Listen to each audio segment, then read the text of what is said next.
Welcome to another episode of the Svarim Chatter podcast. I'm Nachi Weinstein. This episode of the podcast is sponsored by a new auction house, Zaidy Auctions. Check out the catalog for their forthcoming auction, which will be held on Tuesday, July 16th at 1 p.m. Eastern Time. The catalog contains many beautiful items and really in great condition with beautiful bindings. With some of the notable items that's worth mentioning, including Lot 8 is a Spanish translation of a Chumash and Haftarah by Benash ben Israel, printed at his press. Lot 17 is a second edition Yaris Dvash with a picture of Rebbeinu Sneibschitz. Lot 25, they have a first edition Josh V'Chiddush, a Rukueger, published in Warsaw, 1839. Lot 29, a Sha'al's Tshuvas Iran, first edition, published in Rome in 1545. A lot of Sfarim printed in Italy, but not many in Rome, which is interesting. Lot 36 is a first edition Nachal Shiva. There's some Hasidic Sfarim, including Lot 56, a first edition Basayin, published in Yerushalayim. Lot 59, a first edition Tefera Shleimer Radomsk, which is a complete set, actually, Warsaw, 1867 to 1869. They also have, interestingly, Lot 79 is a first edition Igor Safon, the 19 letters of Rav Hirsch in its original German, Altona, 1836. There's also a number of letters. Lot 66, a letter from Meir Shapiro. Lot 69 is a letter from the Satmar Rebbetzin, the wife of Rabbi Yoel of Satmar. Lot 71, a letter of the Lubavitcher Rebbe. There's a letter, Lot 73, a letter of Yehuda Assad. There's a German essay, Lot 80, written by Rav Hirsch. There's a letter of Rav Yechezkel Mecklenburg, the Aksava Kabbalah, Lot 81. Lot 83 is interesting, a letter to Sir Moses Montefiore, signed by Rav Zundel Salant and Rav Shmuel Salant, amongst others. Lot 84 is a psak of Rav Yisrael Chanan Spector sent to America. Lot 86, there's a long tshuva of Rav Moshe Feinstein, and Lot 87 is a tshuva about ribbis of Rav Shlomo Zalman Auerbach. So very interesting. There's a number of other items, really nice stuff. So check it out. There's a link in the show's notes below, and if you're interested, you should register in advance, and then you can bid in advance and also at the auction. So again, it'll take place Tuesday, July 16th at 1 p.m. and check out the link in the show's notes. To sponsor an episode or support the podcast, please email me, svarimchatter@gmail.com, or see the links and information in the show's notes below. You can also subscribe to the Svarim Chatter WhatsApp community, the YouTube Substack, and you can see the links for those in the show's notes. And also, please subscribe to the podcast, rate and review the podcast, whether that's on 24/6, Apple, Spotify, wherever you listen to the podcast. And enjoy this episode. A note about this episode. So I had two guests, but at the beginning, the first 3/4 essentially was only one guest. And then at the end, the second guest joined as well. So we had two. It's only towards the end of the episode. And if you're interested in purchasing the Sefer that we discussed in the episode, the new edition of the Sha'al's Tshuvas Parshas Mordechai and Haramar of Rav Mordechai Banet, there'll be a link in the show's notes where you can check that out, or you can purchase it from your local farm store. And enjoy this episode. Hi, everyone. Welcome to another edition of the Svarim Chatter podcast. On this episode of the podcast, I'm going to be joined by R Yosef Leib Klein, who is the editor of the new Sha'al's Tshuvas Parshas Mordechai on Or Chaim of Rav Mordechai Banet, the Rav of Nikolsburg in the 19th century and the chief rabbi of Moravia, which is now Czech Republic, part of the Czech Republic. And he's also the head of Machon Esanim, which is the Machon that publishes this new volume of the Parshas Mordechai. And we'll be discussing the Sefer and Mordechai Banet as well, his biography. And I'll also mention that in the latter half, or the later part of this episode, we'll also be joined by Yechezkel Sklar, who edited the Sefer together with Rabbi Klein. So he'll be joining us for the end of the episode. So thank you, Rabbi Klein, for joining me. Great, Nachi. Thanks for having me. So let's start off. Tell the listeners a little bit about yourself and your background. Yeah, so I grew up in Monsey. I went to the local Chadarim Yeshivas. I learned by my Zaidy Auctions back. You probably never heard of him. He's not so famous, but people know him more. But I learned in his yeshiva. And I came to BMG when I was like 18 years old, I think. I learned it for 2 years. I got married, and I came back to probably by now it's like 10 years that I'm there already. I'm learning currently Beis Aharon. I'm doing halacha, and still counting. So this is, you mentioned you were in Kyle and learning and different things, but how did you get involved in editing Svarim? Was that something you always did? You edited Svarim, and then you decided to now take on this big project and by the way, I should already mention here, even though that's a different question, that I mentioned Parshas Mordechai. It's a little misleading. It's Parshas Mordechai with Tshuvas Haramar, with other editions. So there's a lot of things packed into, as it's being called, Parshas Mordechai, ever Mordechai Banet. It's really like Tshuvas for Mordechai Banet. But back to the main part. How did you get involved with editing Svarim and then to the Svarim of Mordechai Banet? Yeah, so I always had a thing for words. I mean, I used to write when I was very young as a bacher. I used to write a lot of chaburim that were never published. But yeah, I wrote a lot, and I always the one, happy to find mistakes and then pointing them out. I was always the editing type. And 5 or 6 years ago, I'm not sure exactly. I think maybe 5 years ago, opportunity came up. I'm chemish to hire. They wanted they hung up a in yeshiva. They hiring more. They wanted more archim, so I applied and I got accepted. I sent him a sample. He liked what he saw, and then he had a special thing for me because he spoke to.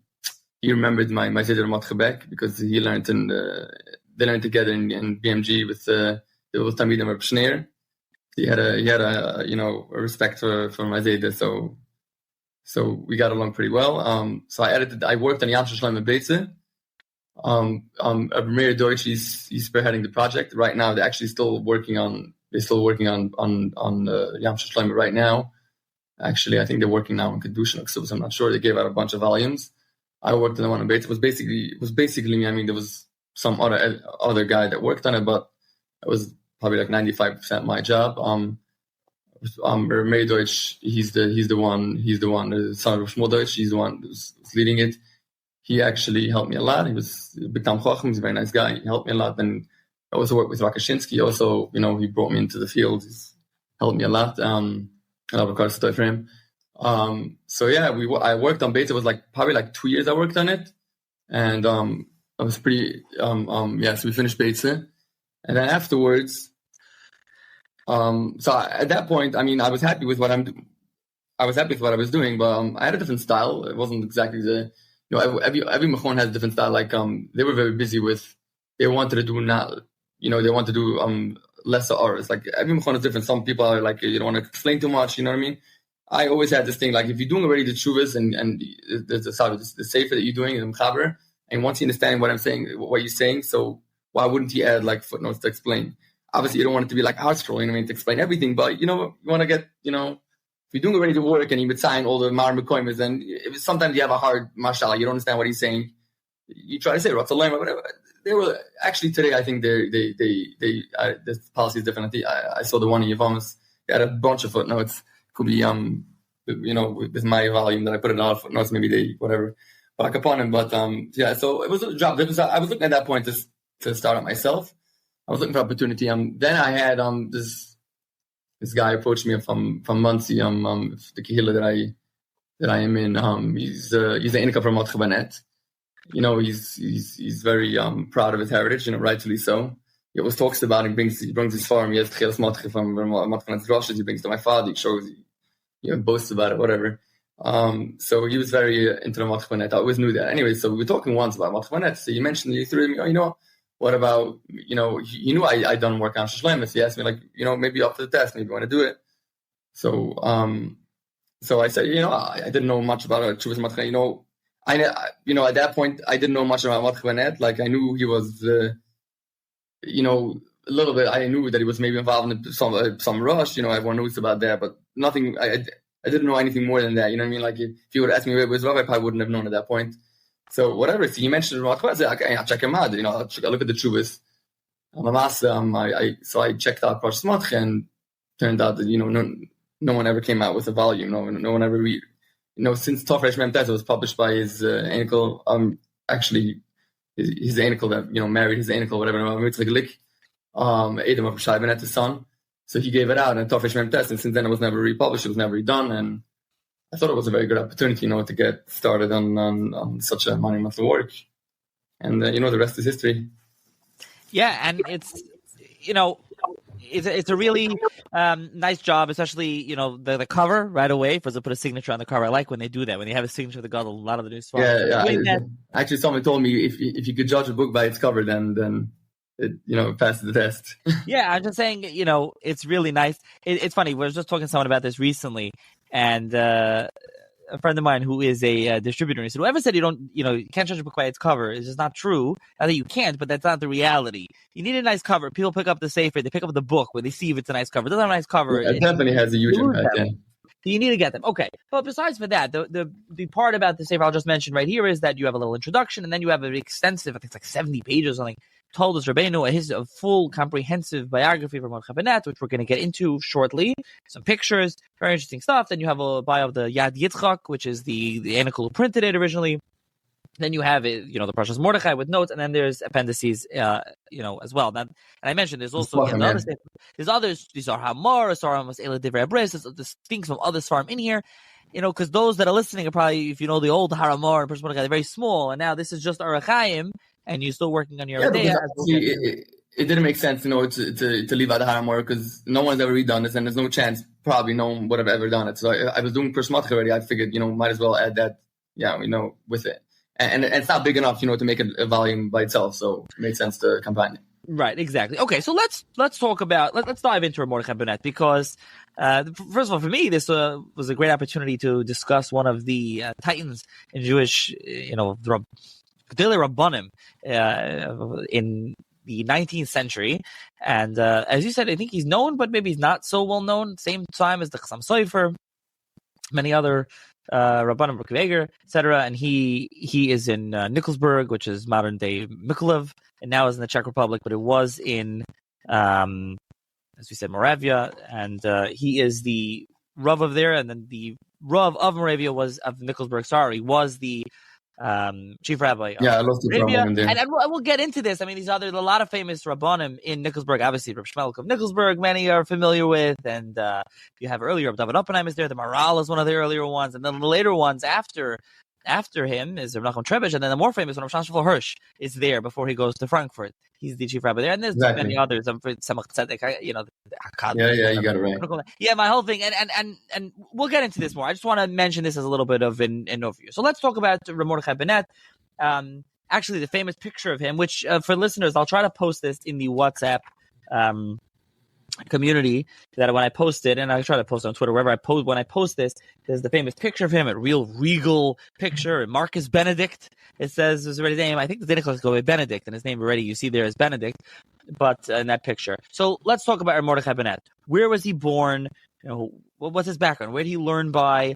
How did he get to Nikolsburg?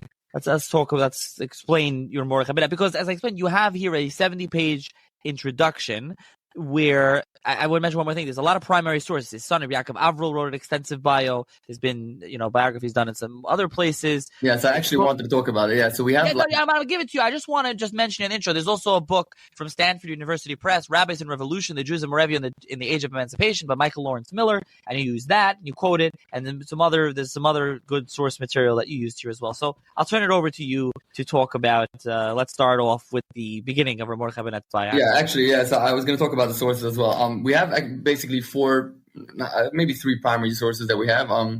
The main source, obviously, is the Yaakov, his son that he gave out of Toldos after his death. Tafkuf Tzadik Beis was printed. He's probably mainly the only source that we have from under Mordechai Banet. He did a pretty good job. There's a few mistakes here and there, minor mistakes, but mostly it's pretty good. He's like our main source.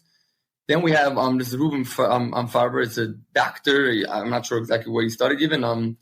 He gave us a Sefer Pe'er Matche. It's a whole Sefer Mukdish only for Mordechai Banet.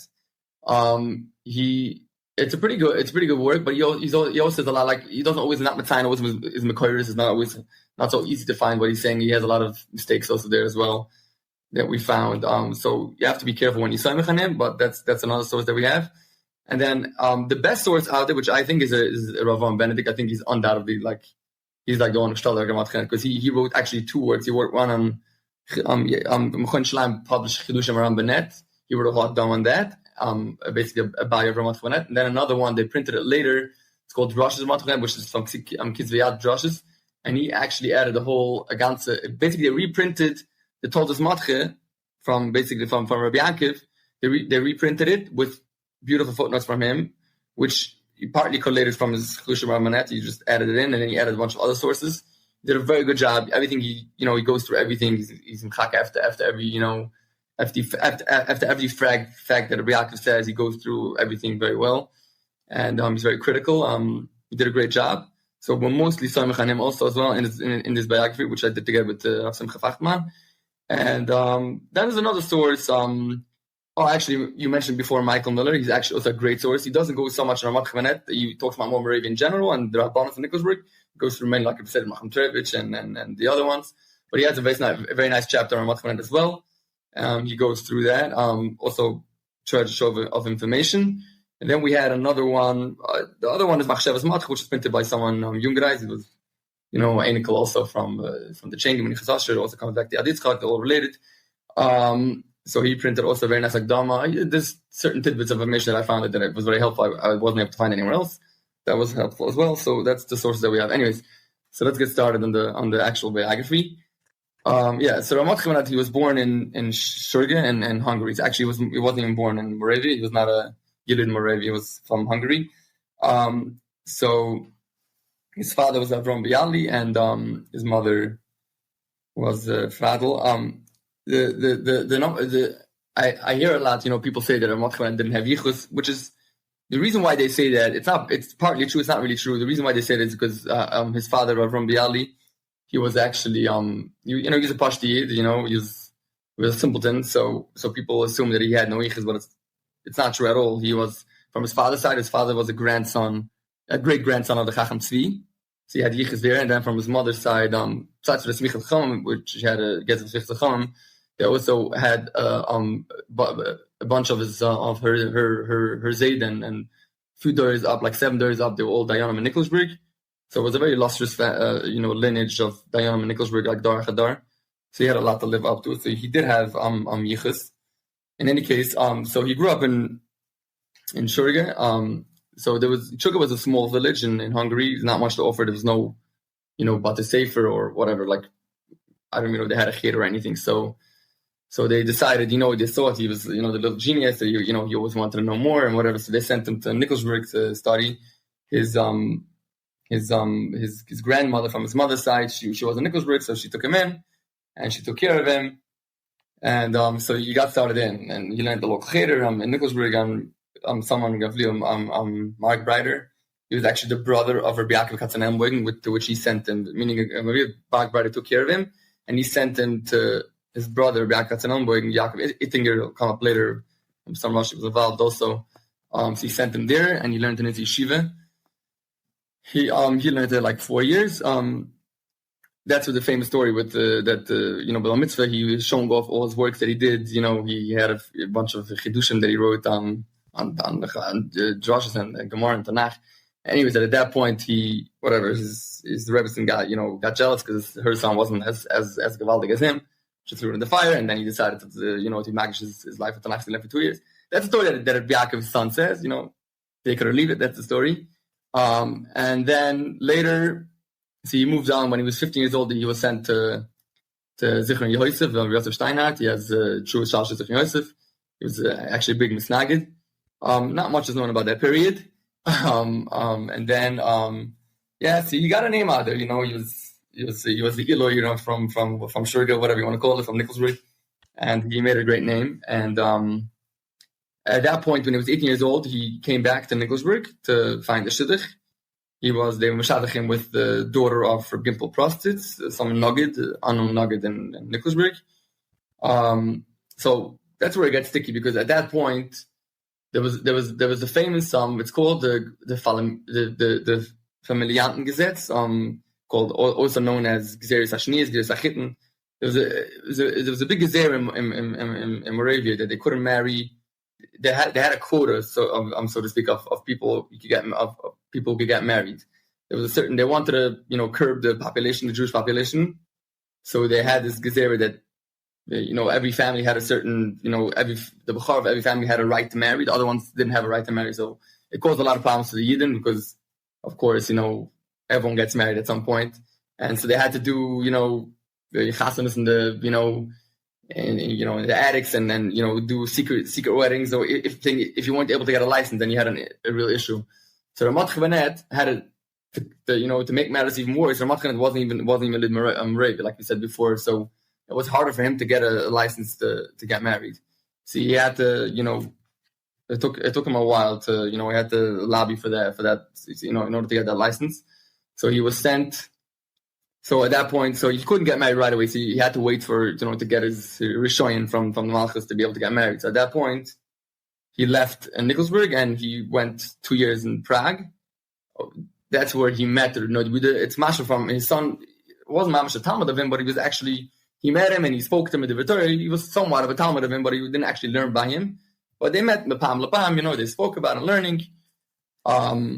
Then afterwards, he came back to Hungary. It sounds like possible that on the way back, he went back to his parents, and on the way back, he was going on his way to Pressburg. He stopped in the house of Rav Rosenthal. He was a major nugget also in Moravia. He was a big stadlin. He did a lot for Yidden. He had two sons. He has one son, Shlomo Rosenthal. We'll come up later he was involved with Besamim Rosh, not so much, but he basically had all his letters. And then Eliyahu Rosenthal, also he learned with him together. They went together to the yeshiva Maram Barbi in Pressburg. There's a big yeshiva there. So he sent them both. There's actually a bunch of letters that we have today from he wrote to his son, to Rav Eliyahu, that this Bacher, Rav Mordechai Banet.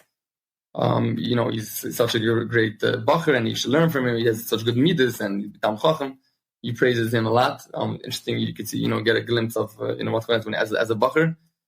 So they learned together in Pressburg, and then at that point, and then afterwards, he basically came back. He got.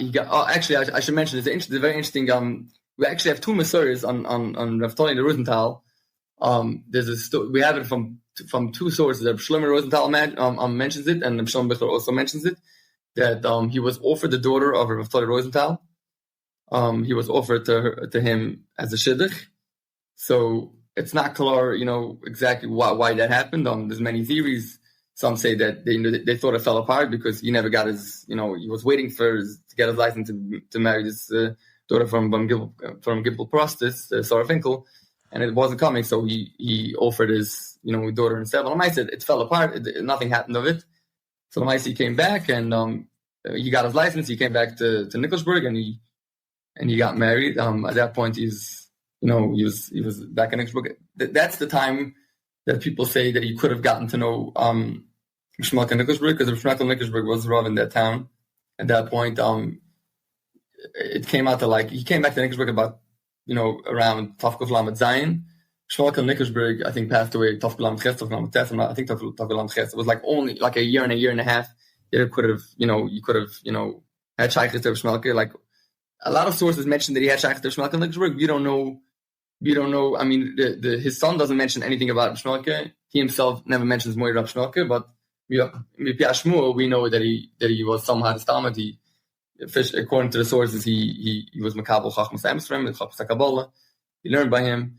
Actually, we'll get to that later. But when he was buried, he asked he asked before that when Rebbetzin died before him, they asked him if they should bury her next to him, and he said no, he wants that place next to Shmuelke.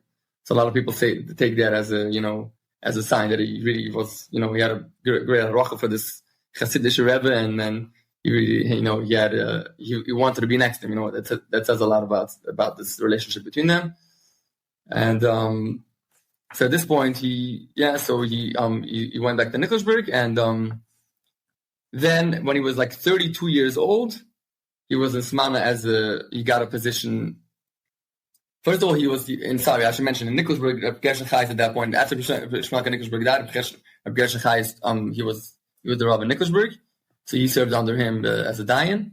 And then afterwards, he got when he was 32 years old, he got a position. He was offered Rabbans in Lundenburg and then in Schussburg. That was a small thing because maybe a year or two that he was there, and not much is known about that period.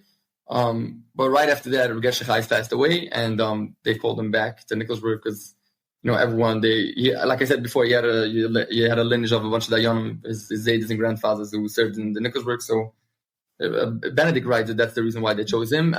Anyway, I'm sure he had a amazing name out there. Everyone knew him. He was a Nikolsburg for a big period of his life. So they called him back, and he served as that's where he became Rabbi of Nikolsburg, the Rav of Nikolsburg for the next 40 years. He served his community, Bemune, and if you want to talk more about Yeah, there's a lot more to talk about. Let me jump in a couple things just to clarify for the listener. So he's born, and I mentioned the secular date is 1753, I think, around, and he dies about 1829. So that's when we're Right, I talking forgot to about. mention when he was born, He's a contemporary of Chassam Sofer and Rabbi Akiva Eger, and I'm trying to think of Rishol Migra. It is Rishol Migra. So Shevach Knobel has a book, Garam Hamailis, on him, and they mention it's like brought down a legend that Rav Mordechai Banet is somehow a Talmud of Rishol Migra, but Rishol Migra is like a year older than him. The years don't work out. It doesn't really work out. Now the whole thing, I also want to mention. So, but he is a contemporary of the Chassam Sofer. The Chassam Sofer is a little older. So when we mentioned Pressburg, Chassam Sofer is not in Pressburg. I should correct you. He comes there. Chassam Sofer is in 1811, I think, comes to Pressburg. So Mordechai Banet's already a while in Nikolsburg. I just want to clarify for the listener what we're talking about, just to put it in context, what we're explaining when we say this. A couple other things. Chassam Sofer was not older than him. Was not older. No. Okay.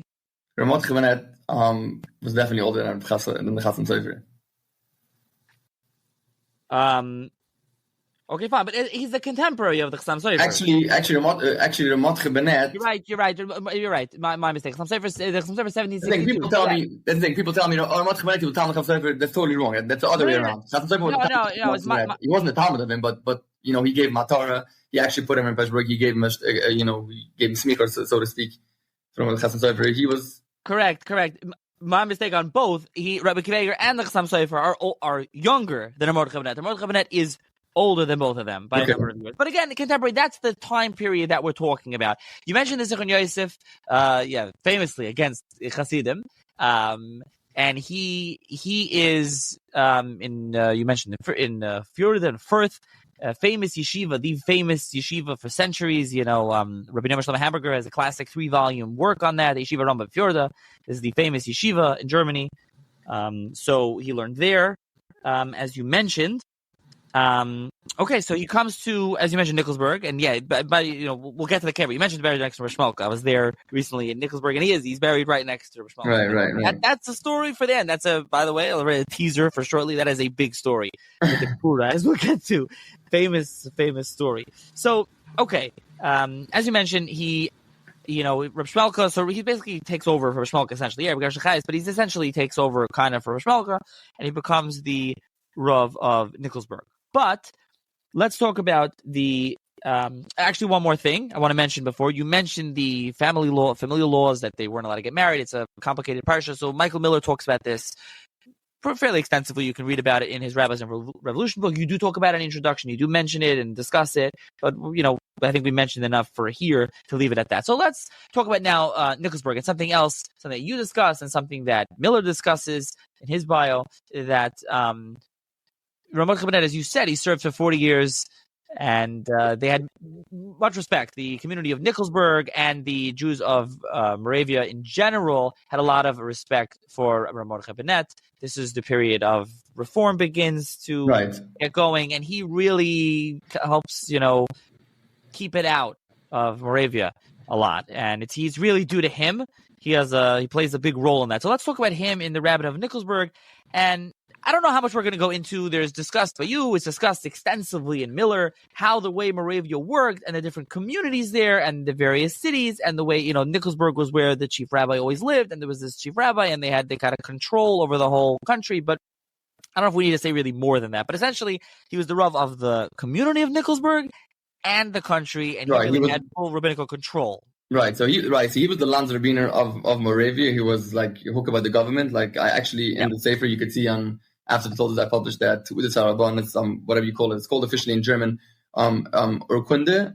Some Leopold II, he gave him this. And the famous picture what we see with Marcus Benedict and the famous regal picture, that's also a government. Is that a government picture as well? No, I don't think it's a government picture. It's some artist that I'm not sure exactly who. I don't think it was about the government. No, I'm not sure. Okay. In any case, so he was the Lands Rabbiner of Moravia. He was, he even got he got from the government. They paid him for it, a salary. He got from the government for that. He was very. The thing with Rav Mordechai Banet, he was very, very well liked by his community, and very well he was liked by the government as well. That's the interesting thing about Rav Mordechai Banet. Later Rabbanim, like Rav Nachum Trevich and even Rav Sham Shmuel Hirsch, they didn't get along with the government. They weren't able to do as much. Rav Mordechai Banet, the thing about him, he had this right balance of being, understanding the government's needs and making everyone happy, meaning telling the government, instead of telling the government. I'll give you an example. For example, one of the things that they wanted is to do that was a maskilim. The reformers, we'll get to that later. They wanted to do this siddur. They wanted someone called Edward Clay. He gave out a siddur in German. They wanted that to replace to daven Lashon Kodesh. So they made a whole thing by the government that should become the new norm. And Rav Mordechai Banet was obviously against it. He wrote to the government a very nice letter saying why it's not a good thing to do it in German, and actually comes up later also with the ediitng Bris. He wrote a whole thing. We have the Tshuva simanim. He talks about that too. And then also another thing that they wanted to do is they wanted the Rabbonim, they should have to study and go to universities and get a degree. So Rav Mordechai Banet, instead of rejecting this proposal out of hand, which he could have done like other Rabbonim did, he told him, he understands the Torah for that, but it's just not practical because if everyone had to study, then there would be no Rabbanim, to begin with, because it takes so many years to study these things and not enough time. So he said, instead of doing that, let's let them study, on their own time and spare time, instead of making them like an official. So let them study it on the spare time. So, and that way he was able to curb that, that gezerah from, instead of that becoming, standard thing. So he was able to hold that up until much later. Later they implemented this actually, and Rav Shai Banet, the son of Rav Mordechai Banet, he actually had to go somewhere else because he didn't want to study. He had to leave Moravia. One of the reasons, not the only reason, one of the reasons. So Rav Mordechai Banet had a tremendous influence because of that, because the way he dealt with the government, he knew make the government feel that on their side and make them happy, and that way he had a tremendous influence. He was able to use them to his advantage. I should also mention we published here in this parsha also the Piskei Mishemaya. I don't know if you saw it. A very interesting letter coming from Mishemaya, actually the way it sounds.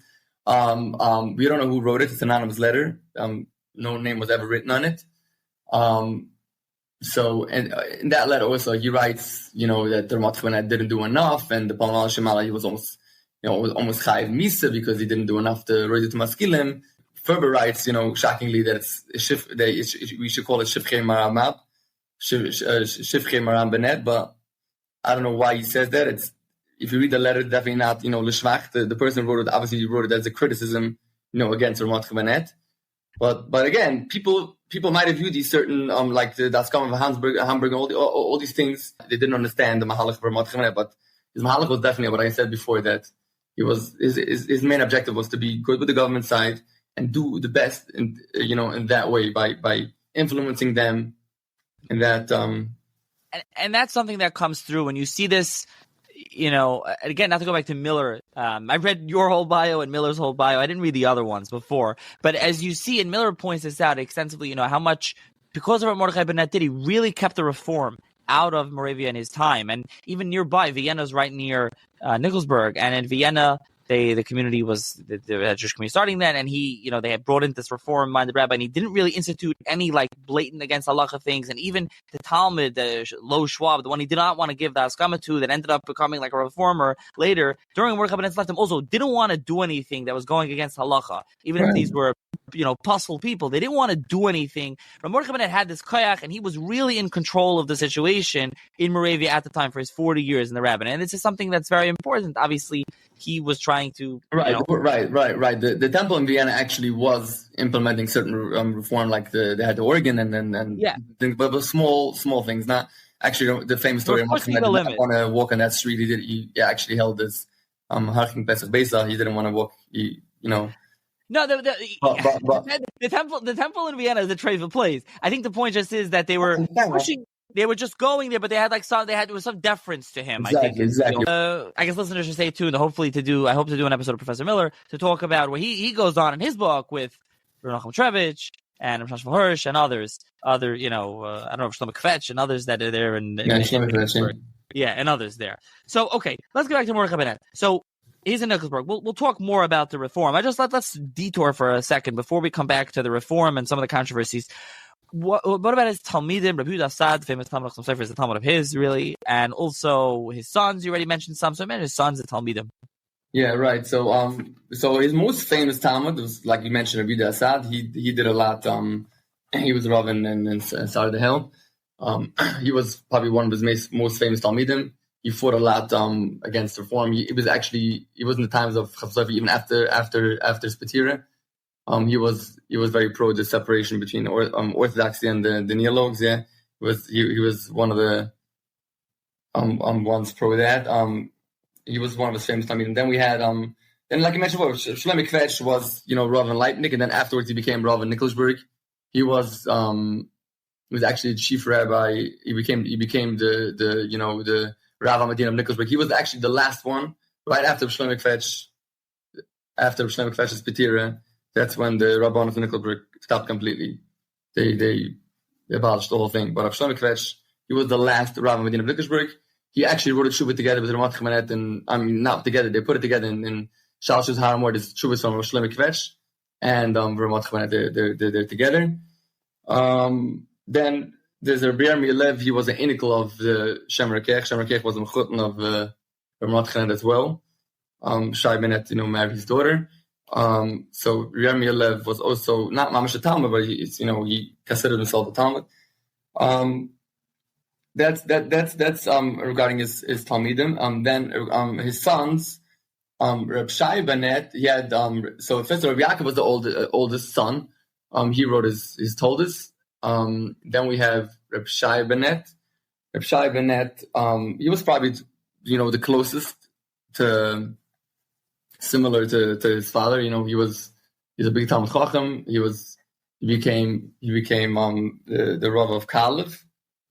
And actually, it's very interesting to mention that Reb Shai, he actually right after the Mordechai Banet's Petira, he reached out to the government. He felt that he could be the Rav Medina right after his Petira. So he made a speech to the government.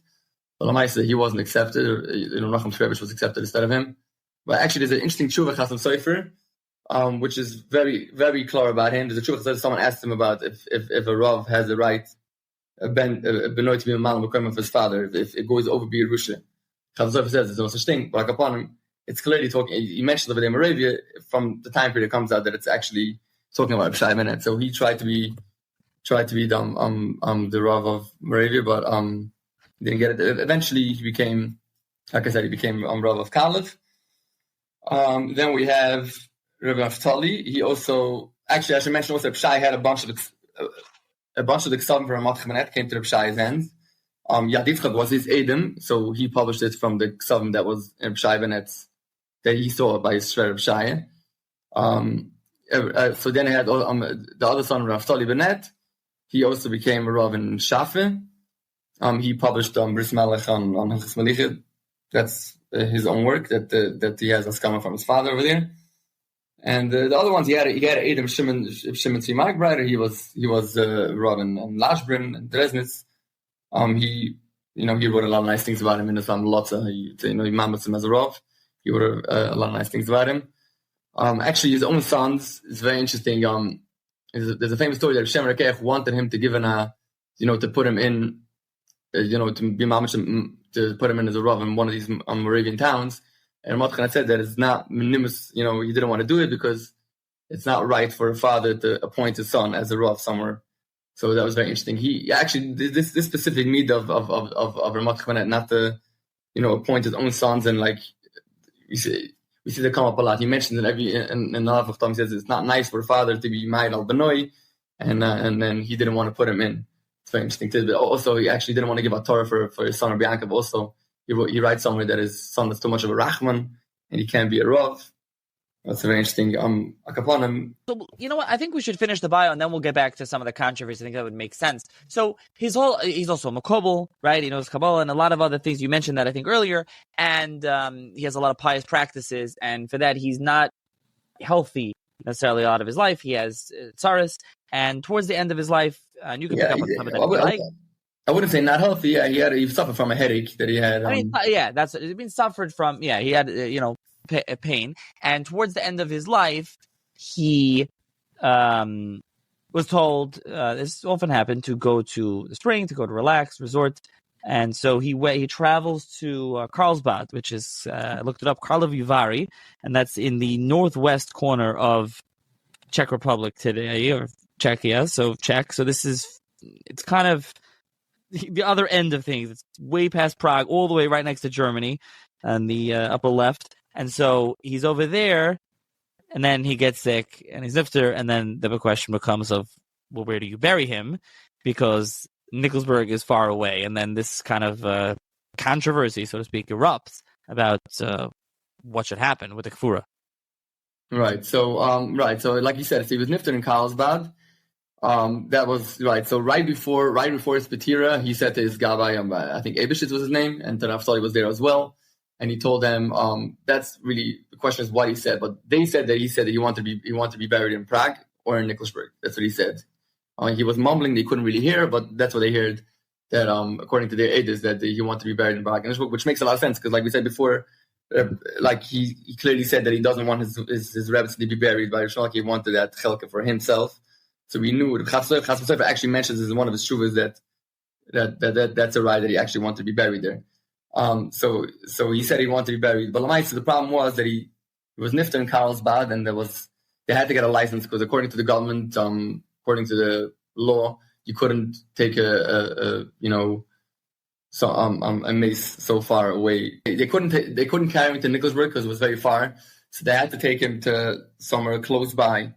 So Carlsbad was very close to Liechtenstein, so they decided they're going to take him there. So they did a very fast forward. They buried him there, and Naftali said that he's burying there out tonight, that he's going to be able to take him out later to Nikolsburg. So that was the poor in Nikolsburg. Later, so like 7 months later, when they got the license from the government to actually take him to Nikolsburg, that's when the controversy erupted because Liechtenstein was saying we're already in Rav Mordechai Banet, and we want to have him. And Nikolsburg said no. The Kehillah in Nikolsburg said no. We want him. He's our Rav. We want him buried next to us. Everyone said Allah and Yichtadik is Rishon. So it was a major shaila. So they sent this question to the shaila to like 3 different gedolim.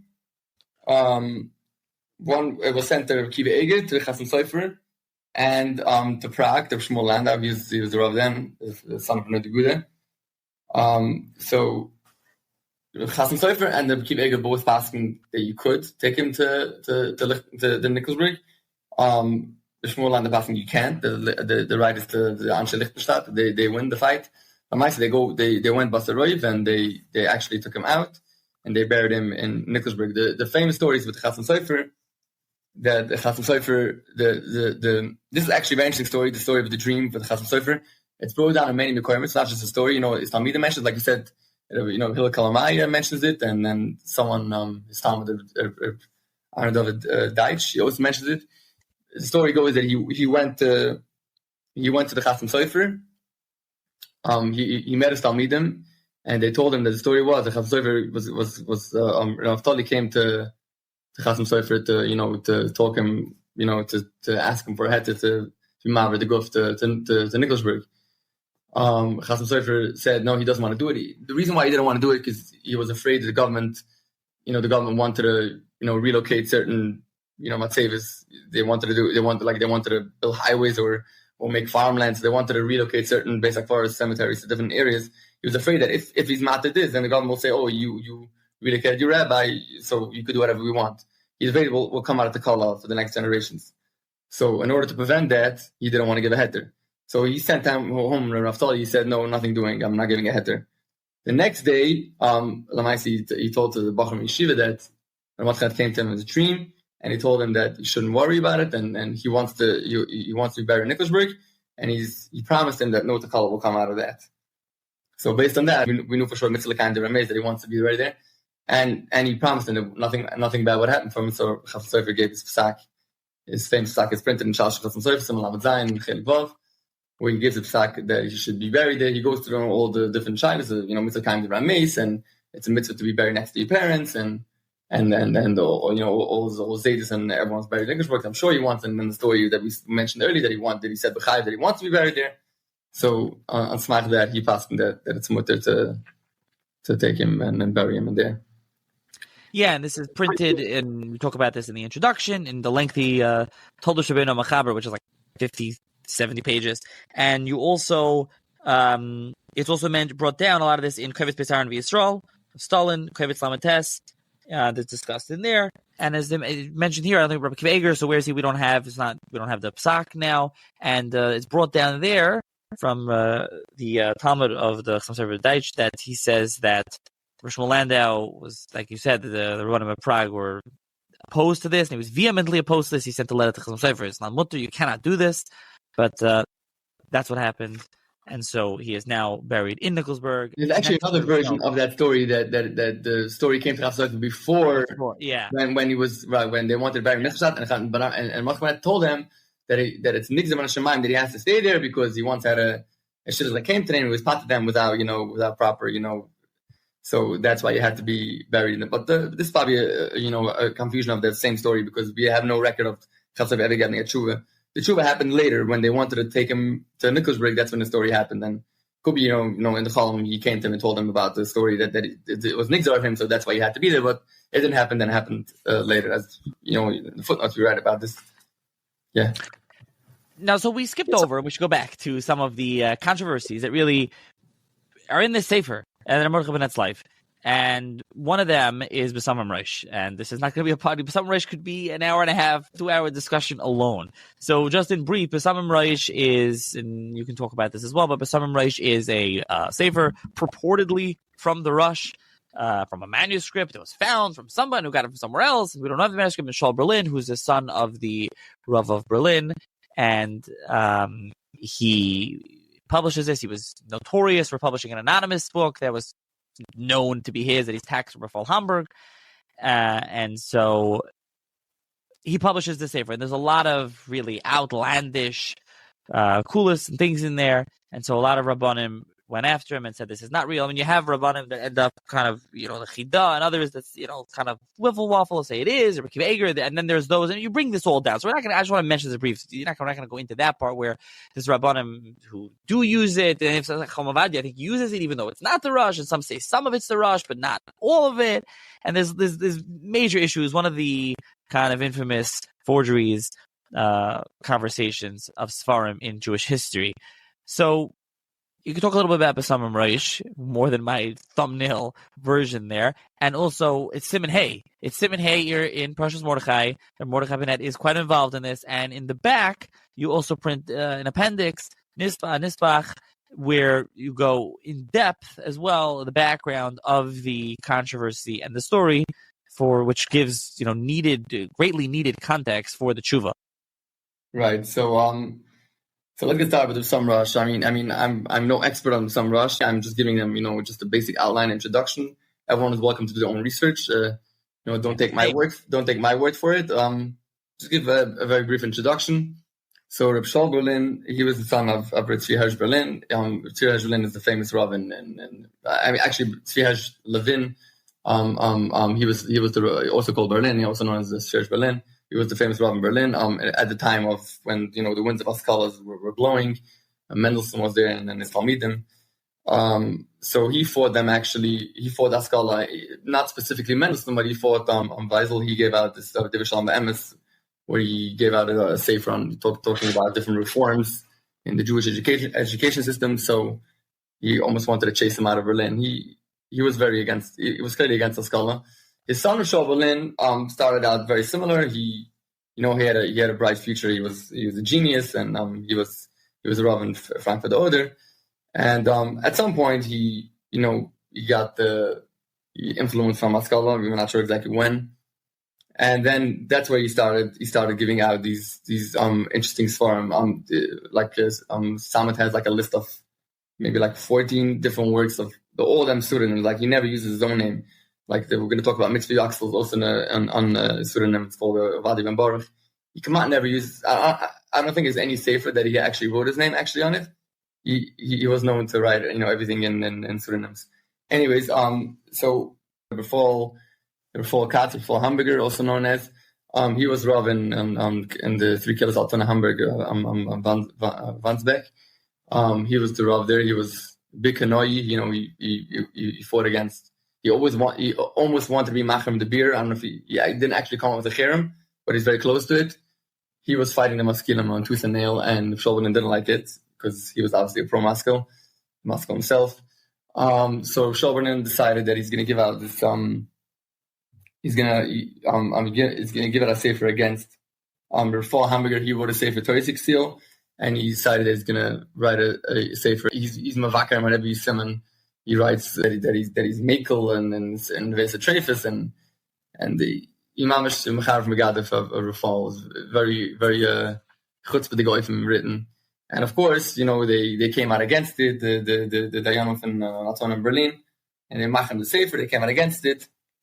They knew at that point that it was him. It was obvious. I mean, the Maskilim Friedland and other ones, they spilled that he's the one behind this work. So they knew it was him, even though he never admitted ever that it was his work. But it was ungenommen that it's his work. Actually, there's an interesting story that the Tzvi Berlin himself actually wanted to be part of the Machrimim, and then one of the people over there told him, it's a pasuk in Shmuel. So he was meramis him that his own son was behind this thing, so he didn't want to give a cherem. So that was the story of Mitzvah Yechezkel. The Noid Yehuda actually wrote a letter. He was like, it was against the cherem, and he wrote that obviously he condemned the act, that obviously it's not a nice thing, a little rough to come out against Muhammad like that with such a cherem gidus, but he was against the cherem. That was the story with the Mitzvah Yechezkel. Later in Tafkuf Nun Gimel in 1793, Rishon Berlin decided it was a good idea to give out another sefer. First he gave out something called Arugas Aboisim. It was more like a dugma, a sample for the sefer that's coming. Over there he writes that he found this amazing Yosef of Chuvas from Yechezkel. He was actually someone in the time of the Yosef, and the name is Besamim Rosh. And he said he got it from someone, Chaim Ben Yoina Ze'evi in Italy, totally made up name. He bought this from this gewaldige Chacham that was in Italy, and he told him that this Chacham told him that he wants to publish it sometime in Turkey maybe, but so you should double check with him before he publishes his. But if 3 years go by and it's not published, then he has full rights of it. So this is the way he set himself up, that he had a problem because he couldn't come back to his father and say, I have the sefer, so where the kisveyad. So the way he said it, that he bought it from this guy, and this guy wanted to keep this kisveyad himself. He didn't want to give him the kisveyad, obviously. He just gave him the rights to publish. He just bought the rights to publish. And he told him that, if I don't print it, then you can print it yourself. So this was the story behind how we packaged this Besamim Rosh, how we got this Ksaviyad, which wasn't actually, he never actually bought the kisveyad, but he bought the rights to publish, and this is how he got it. So he gave it out. He writes in Dama that now everyone will see. I mean, this is actually the only work that he writes. I guess this is actually a work that his name is on it, because he wrote Kasser the Harsen, which is his own work on Besamim Rosh. It's like a parish on Besamim Rosh, which is officially the truth of the Rosh. Not only the Rosh, the other Rishonim also, mainly the Rosh. So he writes in the Sakdama that he hopes that this sefer will be. He hopes that this sefer he'll prove to everyone that he's not, that he's mamash b'chinam they were mashim for no good reason, and he's really a great guy, and he's Tam Chacham, and he only means Shem Shemayim, and he never meant anything. So, which is obviously referring to his previous controversy with Yechezkel. So he was sure that this sefer is gonna vindicate him somewhat, and he was to find out that wasn't the case.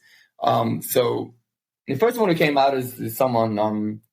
Himself of Landsberg is someone who lived in Berlin. He gave out a sefer called Zaidy Auctions, which is criticizing some Rosh. Since he was a Tosha Berlin, he couldn't write, showing that the sefer is completely a forgery. He couldn't write it. I don't know what he thought. If he actually thought it was a forgery, no one knows. But upon him, he definitely never wrote that it was a forgery. He just wrote that certain chuvas in the sefer, they can be really from the Ramban, certain problems that it doesn't shim al or whatever, like.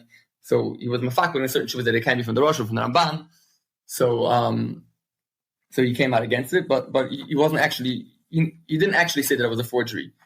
The first one who came up with this who actually came out against it, and I'm writing clearly that's a forgery, was the Chorin.Hamburg, the Rebbe that he learned by, I mentioned earlier, ediitng. So he wrote a whole letter. He was mechutnav. He was going on a wedding he was mishadach his son. He was mishadach his son to the Chorin.Hamburg's daughter. And when he was in Altona, they showed him the sefer. And obviously the people of Kilas Altona, they knew Shol Berlin from a while already, because he gave out the Mitzvah Yechezkel. So they were trying to find, they saw this word came out from Shovelin, and they knew right away that something is off. This guy, he's criticizing the Rav already, so they knew something must be off. So they checked it out. They gave it to Reactivate together, and he found a bunch of weird shuvas that didn't add up. So he wrote a letter to Rav Mordechai Banet. He wrote a list of like 13 different places where some Rosh is like minus and apikarsis and whatever, and it can be from the Rosh. So he urged them to come out against it. He actually also wrote a letter to Shom Igren. Shom Igren never came out. We don't know why. We don't know what he thought. It was pro it, it was against it, but maybe he didn't want to come out against it. Shir was a famous Rav. Whatever the reason was, he didn't come out against it. He sent a letter to Mordechai Banet, and Mordechai Banet said, "Yeah, sure. Send me this book. I'll check it out." So when if that gets so bad, we'll come out against it. Then we'll machar him and whatever. So he sent him the sefer, and when he got it, he saw what was going on. A lot of people say the Mordechai Banet's letter is based on Yechezkel's letter. It is partly true. A big part of the letter is actually based on most of the asagas. Not every asaga that Yechezkel wrote, he actually, some certain things he left out, like about B'Shech being Ikar Das, whatever. I wrote in the footnote the reason why he might have left it out, but different things. But mostly the main difference in Yechezkel and Mordechai Banet is that Yechezkel is mainly focused on the parsha and the minas that we see there. Mordechai points that out too.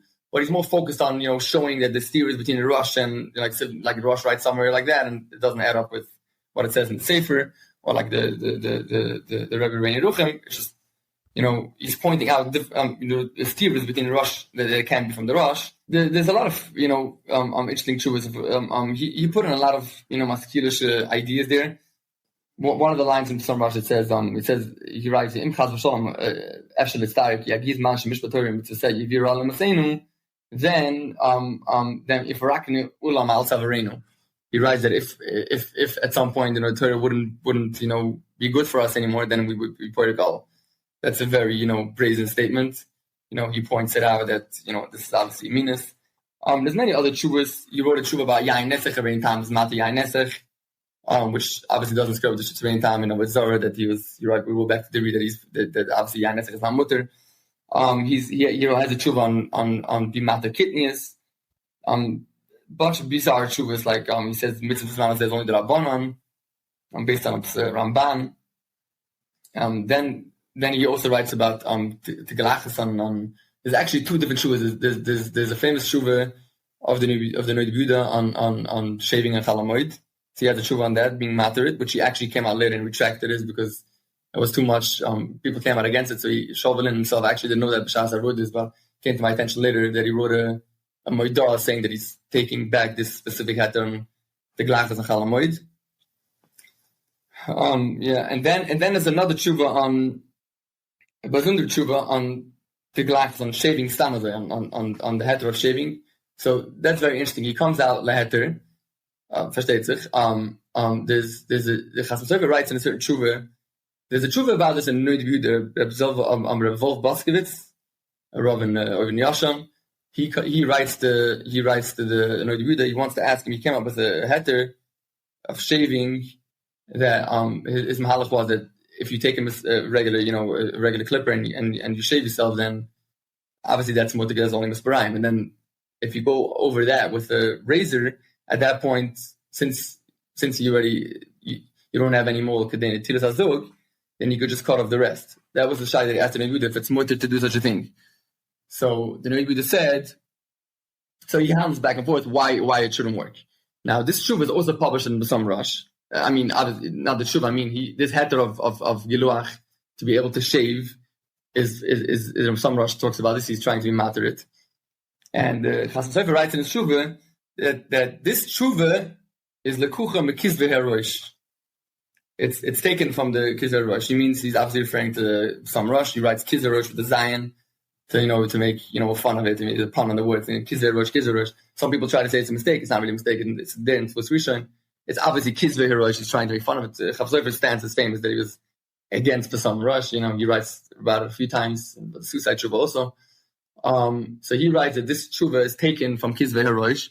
So actually, Benedict has an interesting article trying to prove that it can be that this tshuva was taken from the shaila was taken from the Kizar Rosh, from the Besamim Rosh, because the right is because the Yehuda sends this letter to Rav Boskowitz. It's not dated a letter, but it's written to Rav Boskowitz, which was Rav and Oivin Yashan until like Tavkov Mem Beis.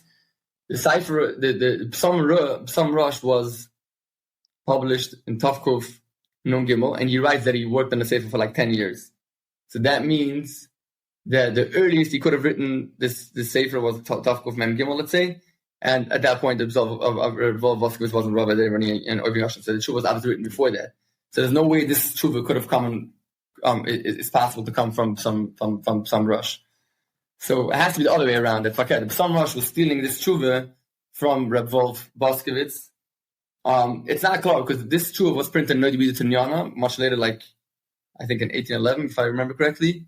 So it's Benedict says that it must be that he stole this from some Rosh. Actually, stole this tshuva he stole this tshuva in Noidibida and he took it from there.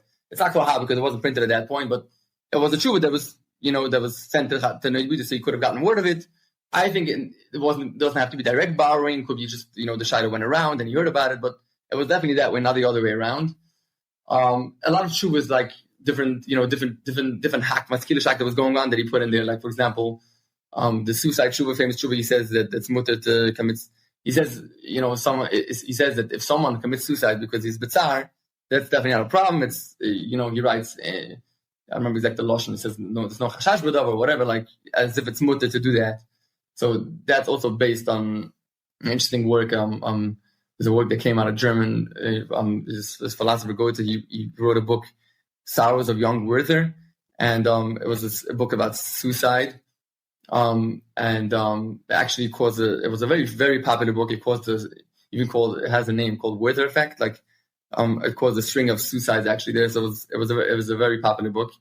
So that came out like a few years before Besamim Rosh. He stuck in a show about suicide as well. Whatever, anything like Tiglachas what's famous, Maskilim are very into that you're allowed to shave, and Chalamoy, so he put that in as well. It's actually Chuvan about it too, but he put in anything that was going, any weird child that came up, he stuck in there. So this is how he set up this Besamim Rosh. So Rav Mordechai Banet came out with his tshuva against Besamim Rosh. He strongly condemned it, and Tzvi Hirsch, Tzvi Hirsch Berlin came out against this. He was very upset that the letter was addressed to Tzvi Hirsch Berlin. Tzvi Hirsch Berlin came out. He came up with his own sefer, trying to defend the sefer. He says, "No, I made on that we edited for 10 years. We made mafteches, and it was hard work." The interesting thing is that Tzvi Hirsch never actually saw the Ksav Yad, but he was just made that he didn't know what the son was up to. He trusted him. He fully trusted him that the sefer was a genuine work of the Rosh. So that's what so he came out against Rav Mordechai Banet. And then that gets us to Siman Hey. So that's a lot of what you go through and more in the Nisbach, in the appendix. And then Siman Hey is in Parshas Mordechai, the new edition, is the tshuva of Rav Mordechai Banet about this. Right. We have this letter from someone of Shalom Bichler. He was a Rav in, I remember exactly where, someone in Hungary. So he had a bunch of letters from Shlomo Rosendahl. So Shlomo Rosendahl actually is the one we mentioned him earlier. He was some type of a Talmud of Rav Mordechai Banet, a Talmud Chav or whatever.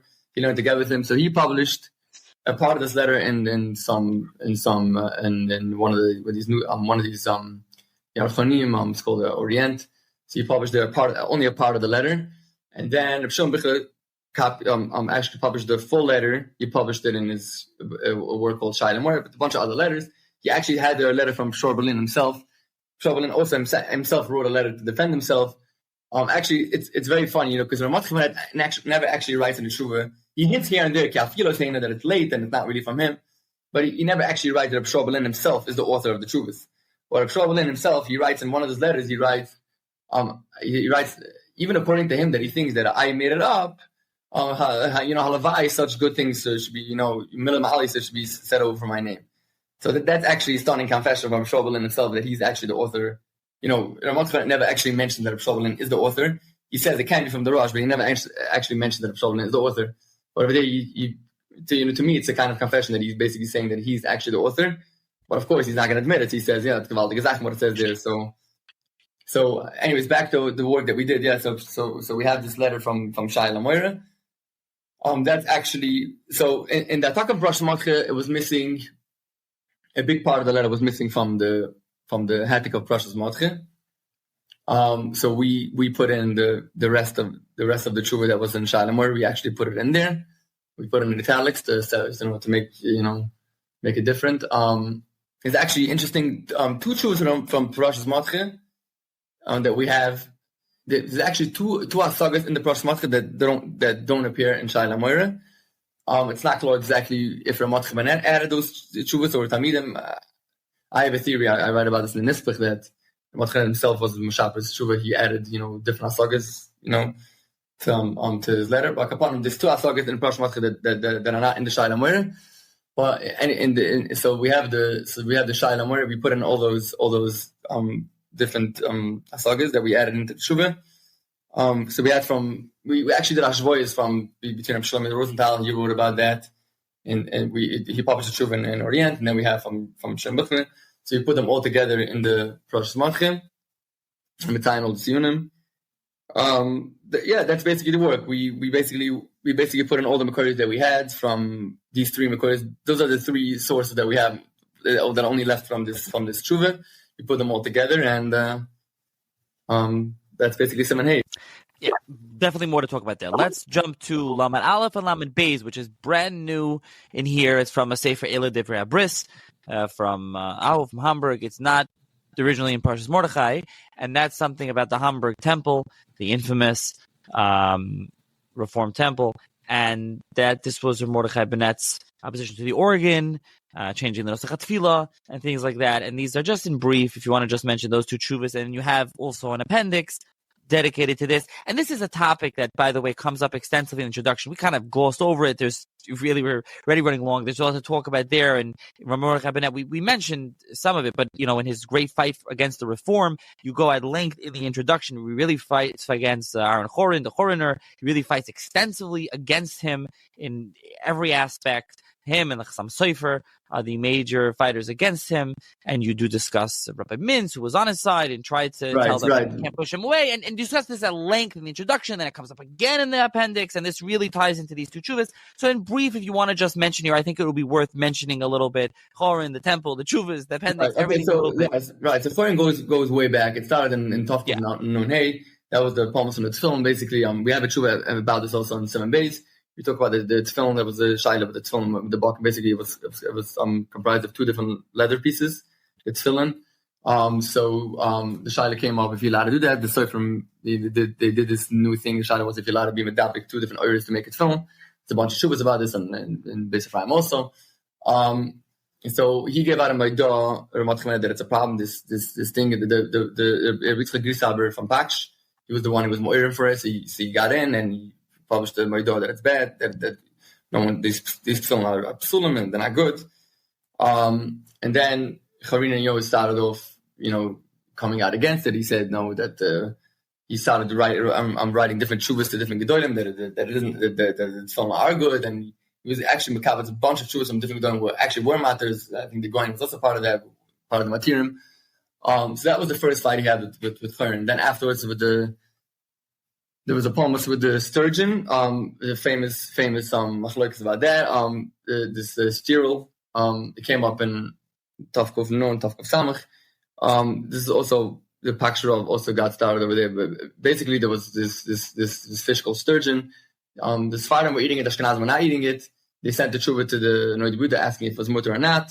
The Noid Buddha said that he tested this fish. And he said that it's like klafim, that you could peel off the kaskasim, and it's mutter to eat. That's the tshuva to Noid Buddha. It's actually published in the Noid Buddha Nyana. Right. So you published so the sturgeon was, according to the Noid Buddha, it was mutter. So the Chorin went and he took the psat. He was the Rav in Arad, and he basically was matted for them to eat this sturgeon. He bought a few pounds of sturgeon and take a different type of fish, also from the sturgeon family, I think. So he wanted to make it, to show everyone that it's mutter. So Pakshov got very angry. He says, "How could you do that? How could you be matter it?" So Chorin told him, "What do you mean? We have a truth for Noid Buddha. To do clearly right. The sturgeon is a kosher fish. We're allowed to eat it. What's the problem?"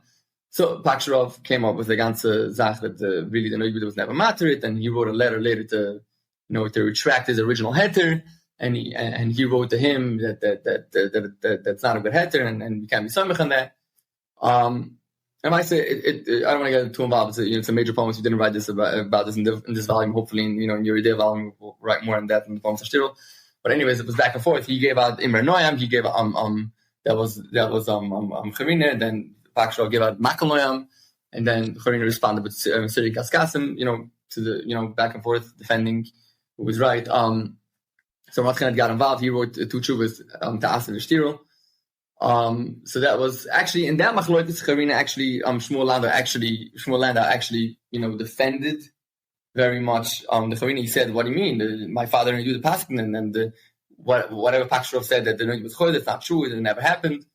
It was an ugly fight. So he came out there. Chorin came out pretty good. I wouldn't say he won the machlokas, but he came out on the good side of Rabbanah Prague. They said very nice things. I said Yirei Shemayim and Big Talmud Chacham and so that was then. Later in Tafkuf Samach Gimel, he came out with this sefer Emek HaShaveh. The sefer itself, if you look at the sefer, you wouldn't see anything specific. It's hard to find.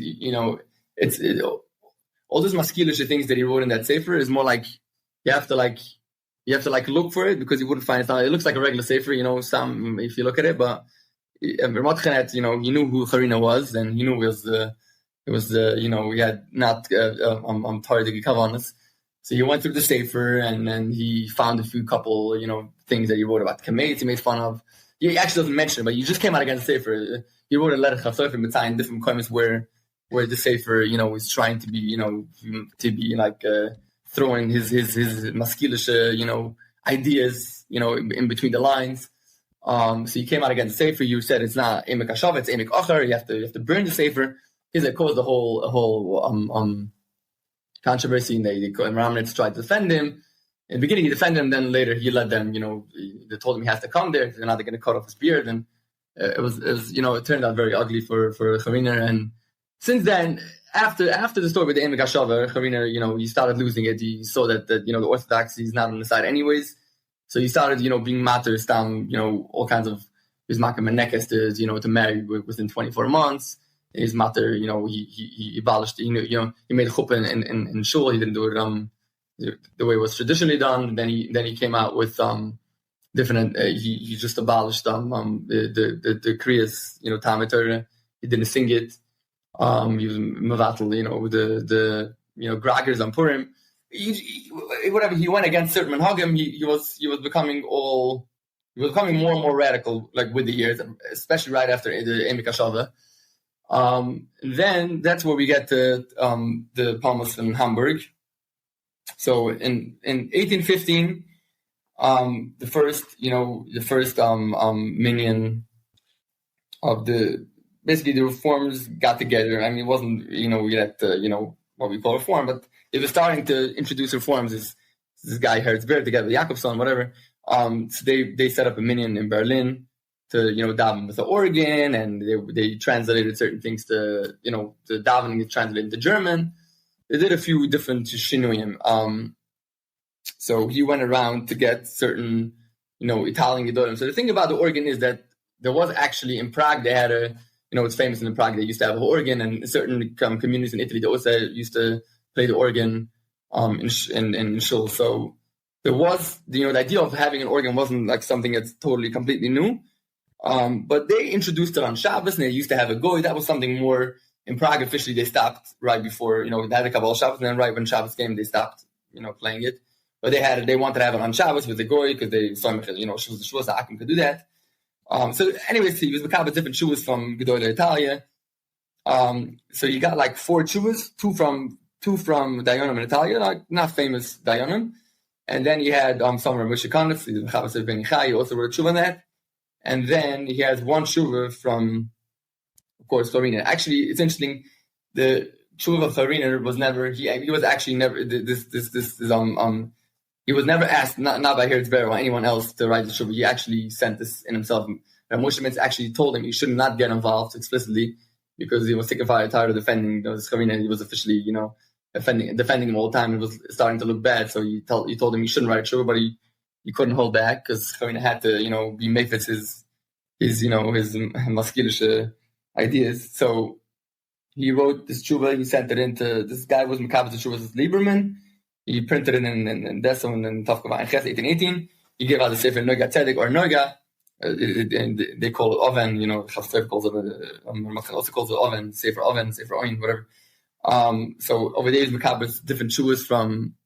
So over there, he published the tshuvas that we mentioned before from Chorin and everything else.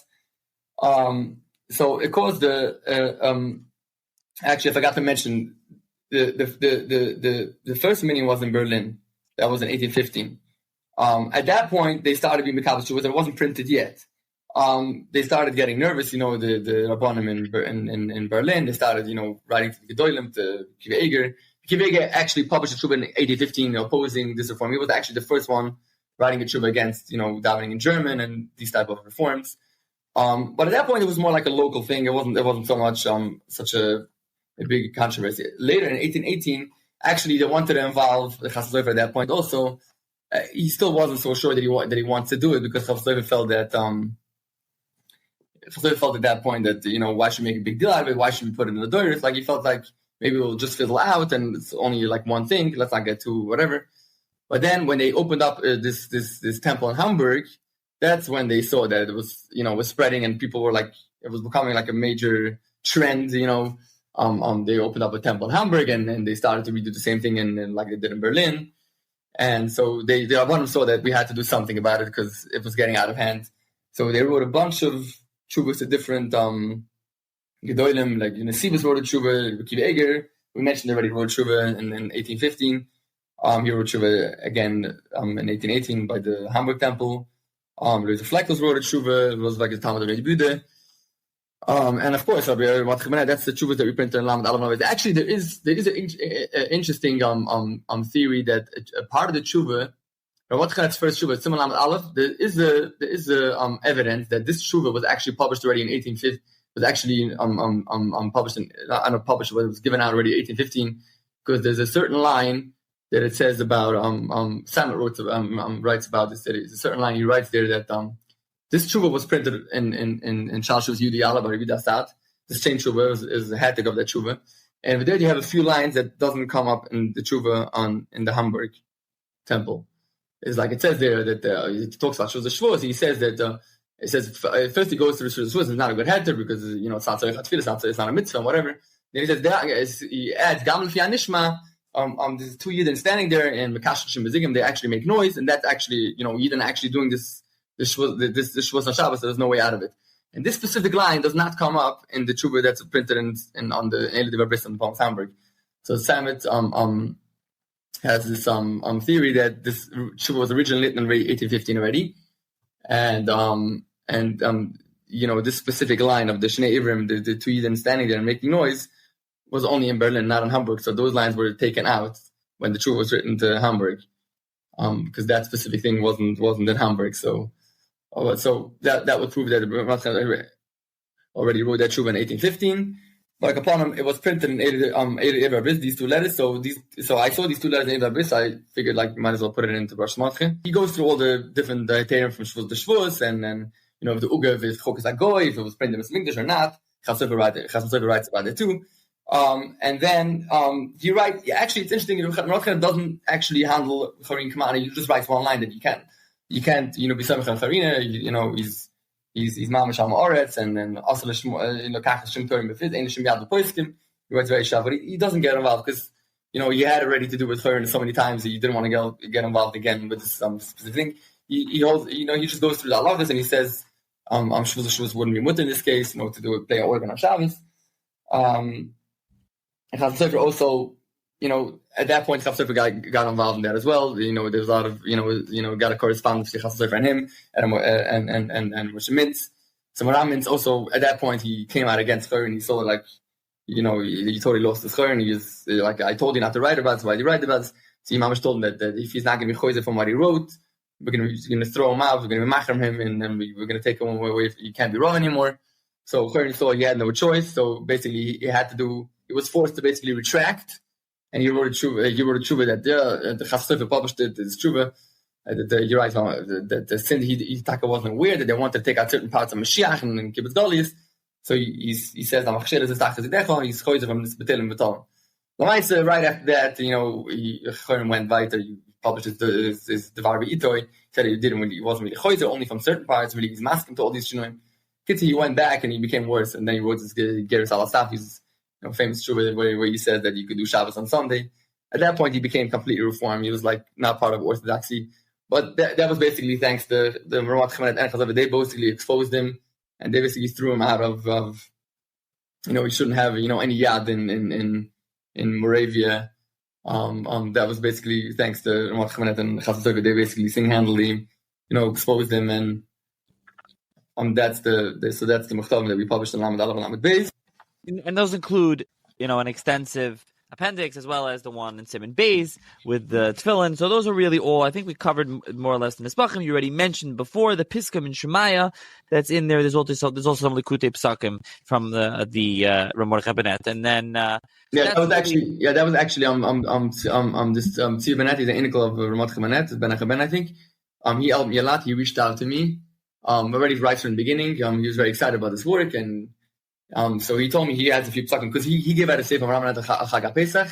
He had a few different things on your idea, so he helped us out with that. So he sent in. So he told me, maybe we should do some psakim. I said, yeah, great idea. Why not? Let's add in some psakim. So we added these. I thought it's gonna be longer. It's not that long, but there's a few different tidbits from Tamid that we got here and there, different interesting halachas from Mordechai Banet. There's a famous thing. There's no levi in the Beit Knesset that you tell the kohen to go out. That's the Mordechai Banet's famous psak. Put it in there. A few different psakim that we have from him. But yeah. Okay, so now we'll take a brief pause, and for the listener, we'll go straight in, and we'll bring on Yechezkel Sklar as well to join us to discuss the rest of the say. Okay, we're back, and now I'm being joined once again by R Yosef Leib Klein, and now by Rabbi Yechezkel Sklar, who worked on the Sefer as well, and also edited the Sefer. So, till now, we've been discussing at length Rav Mordechai Banet's bio and his life, and some of the controversies that are involved and that come up in the Sefer, and that are chuvas in this Sefer, the new edition of the Parshas Mordechai, as well as the appendices. But now, Rabbi Sklar, I'm going to ask you to talk a little bit about what your work is. I kind of mentioned that this is Parshas Mordechai and Haramar mixed together. There are some hashlomas you took from other places, other manuscript work, like the notes. What exactly is this work, this new, really nice edition? But explain to the listener kind of what you did, and if you want to use some examples of chuvas. Right. Okay. Hi, Nachi. How you doing? So, so I recently heard that Rabbi Dr. David Katz on his podcast, he was talking about Rabbi Banet, and he said that he's not so well known nowadays, and his tshuva sefer, he never even saw it. He doesn't know where it is. And I just wanted to. I think there's a reason for that, and this sefer, Parshas Mordechai, came out a long time after Rabbi Banet died, and it came out from a lot of different papers from his Talmidim and different things that were flying around, and there's a lot of mistakes. What I mean to say is, if you open up the sefer, you'll probably find a marmakum that's in the wrong place on almost every single page. I'm not exaggerating. You could open it up and you could see. So every single marmakum we checked up, and we very, very, very often it was in the wrong place, and we fixed that. There's almost no paragraph breaks. Like, there's just huge blocks of text. So we did that, and every single thing we just tried to make sure that it's much more readable. It was really, really, really hard sefer to learn before, and I think we tried to make it more palatable for people. What was that process like? I'm just curious on the editing process of working on a Shalosh Tshuva Sefer. Was this the first Tshuva Sefer you learned to go through? Because a Tshuva Sefer is different, especially Tshuvas, even though this is Or Chaim, so you're working just on one topic, even though Or Chaim can get all over. But you're taking one Tshuva to the next. It's very broad. And what's that like? Especially Mordechai Banet has these big Tshuvas. Right. So I actually started, the first Tshuva I worked on was in Even Ezer, because that's what I was interested in then. But then Leiby told me, no, we have to put out Or Chaim now. So that was the second thing I did. I was working on a lot of different Or Chaim, and just a topic. Some of them are I'm saying there's just a random topic, each tshuva. You have to like really go through that whole sugya, and he's very much sugya based. He's not like busy quoting every achrain. He's very much sugya based, very, very hard, going through each sugya. So you have to like learn through the sugya, and then you have to go through each thing and and really work on it. The thing with this Rosh Hashanah is I can't speak for every Shal Shua Sefer, but in this specific thing, if you don't know the sugya, you're not gonna know where the idea starts, where it ends. Every tshuva that I do, I tell it to all the orchim as well. Every tshuva that you do, you have to know the sugya well. If you don't know the sugya well, then you're not gonna know where it starts, where it ends. You can't even properly punctuate a tshuva if you don't know what's going on in the tshuva. You have to know the sugya well, and he talks very cryptic, he mentions something a kash on the terrace, and you have to look it up. He's very not clear, so you have to know the sugya very well in order to be able to properly punctuate, and especially the footnotes that you've signed. The tshuvas, a lot of work went in, a lot of very hard work. We put in a lot of effort and working this through. Now, I don't know if either of you have examples of that where it's so complicated, the sugya, and if you do, please give, even if it's small ones to the listeners. But would you say now, as you say, it's hard, so for the layman to pick up the sefer, first of all, it's a beautiful sefer, as I mentioned, and you have the intro, you have all that other, and you have the appendices, so you have all that stuff, just the Besamim Rosh and the other ones we talked about, Lamed Aleph, Lamed Beis, Ila Devrei Bris, and the appendices and the bio. For that alone, I mean, it's a terrible thing to say. I'm not saying Chashon the sefer is not Chashon, but just for that alone, someone can pick it up and buy it and make tremendous use out of it. But right. For the sefer, but for the sugya stuff, for the layman, so is now, though, with your footnotes and opening it up and adding the sources, is it much more usable for the layman to pick it up and be able to go through it, or it's still going to be like a hard thing to do? I mean, we hope that we made it more, useful for the regular layman. I mean, obviously you have to be Yushal Mechacham because we didn't do art scroll on that, so we added footnotes and different Makoros, but it's still going to be very, very hard to go through. It's very, very easy. Rav Mordechai is going into the way he writes. He's a genius. So you have to have a lot of focus when you read the tshuvas. But mainly we tried. I look at it more as more of a reference safer. Like, it's not so much to sit down and read through the tshuvas, because you're just gonna get it's not possible to just sit down and read through the tshuvas. It's not that type of safer. It's more like a reference safer. Like, you look up certain shaylas that come up. We have a tshuva on, he goes through certain things like Sphere to Omer. He has a very nice tshuva on. He has this tshuva that Chav Beis that the Sklar worked on that was on Chalav on Pesach. You're allowed to eat it. It's Pasim Chometz. It's a very nice tshuva. It has a lot of shlachas for halacha l'maisa. He has a very nice tshuva in Simanim by Kahanim Zmanas there. Tumah, that's actually a very nice tshuva. I worked on it. Also, a lot of different read on this. We go through all these Makoros. And Simon Dalad also talks about, let's just go do a very famous. I don't know if the Simon itself is famous, because Rosh Hashanah itself is not that famous, but Simon Dalad is also very negayah. Let's just go do a Mitzayin on the Makoros. So I look at it more as a reference safer more than an actual safer that really every tshuva safer out there is a reference safer, because no one sits down with the Yehudi and reads it through, but it's not like a Yehudi, because it doesn't read the same way. It's very different style. The way he writes is very, very hard. So it's more like you sit on one, if you want to look up a certain thing, you sit down on one keta and you go through that paragraph and you see the Makoros that were tying it. So hopefully you get a better idea of what's going on in that specific halacha that you want to look up. But it's definitely not a paper that you could read through. Obviously, if you want to sit down, you can read through the Epiosde bris. That's a geschmack, tshuva. It's much more easy to read. And the nesfachim that you want to go to the Toldos for states is what the psakim that we put in. But the actual tshuvas, is more like a reference. That's the way I look at it. I want to add something. I recently was learning Hilchos Tefillin, and there's a couple of tshuvas about Tefillin. There's one about that I worked on a very long. It's not really a tshuva. It's more like just a pilpul in about Tefillin on Shabbos, and I looked up a lot of things when I was learning it, and it was very nice. Like, if you're actually in the sugya, I think it, and I think with our work, I think you actually could learn it, but it's not. Yeah, you're not going to be able to learn it sitting on your couch Friday night. So. Yeah, definitely. Besides for that, I think we did add a couple of stuff. We weren't able to find so much, but we did find so Simon, I believe Simon Daled is about like this guy to do on Tefillin Chalamayid about I believe Leiby, help me out here, was an Ashkenazi that was going to Sephardi Kehila all the way around. Yeah. It was Ashkenazi and a Sephardi Kehila. So he had a lot of money, and he was a big supporter, and they didn't want to tell him that he can't come to shul. So that was the shayla. And there's this other shayla about our Pesach Shchalias b'Shabbos, what exactly you do about Shal Shidduch. So those two tshuvas we actually found. We found from Ksav Yad the shayla, and the shayla was sent by someone named Avram Reggio. Was a Rav in, I don't know how to, Nacha, you probably could tell me where he's a Rav, Goratzia. I think it's Goratzia, It's not Reggio. It's a Rav Rovigo. Rav Rovigo is he's in Gorizia. He's actually okay. I'll tell you who he is. Are you sure? Are you sure you're pronouncing it right? Yes, his name is Rav Rovigo. He was a big makubal, and he was the father of Yasher. This is Yasher's father. Yeah, that's what we're talking Yasher's about. father. Yeah. His name is Well, no. So maybe I'm wrong because Yasher is known as Yitzchak Shmuel Reggio. So then I'm probably wrong. I don't know why I thought it was Reggio. Yeah, it is Reggio. You know what? Take it back. I'm wrong. I didn't know so much about him. We were looking. I want to just mention for a second once you're mentioning him. Yes, he's Rav Reggio. He's the father. He's Rav Mordechai Banet Rebbe. So you can read a lot about him in Moshe Hillel's new book on Mesachtes Tmuras on Mordechai Banet. He is famous. Yasher is famous Maskell, but Yasher has a whole book they talked about on the Chalamoid. He's the whole shaving Chalamoid, and his father published an anonymous book attacking him. This is a whole controversy with him. But anyways, that's who it was. Yes. Go back. Right. So we found that information, but we didn't find so much about him. And then recently, this book from Rabbi Hillel came out, and I saw that he has a whole biography of him written by this Rabbi Gerundi.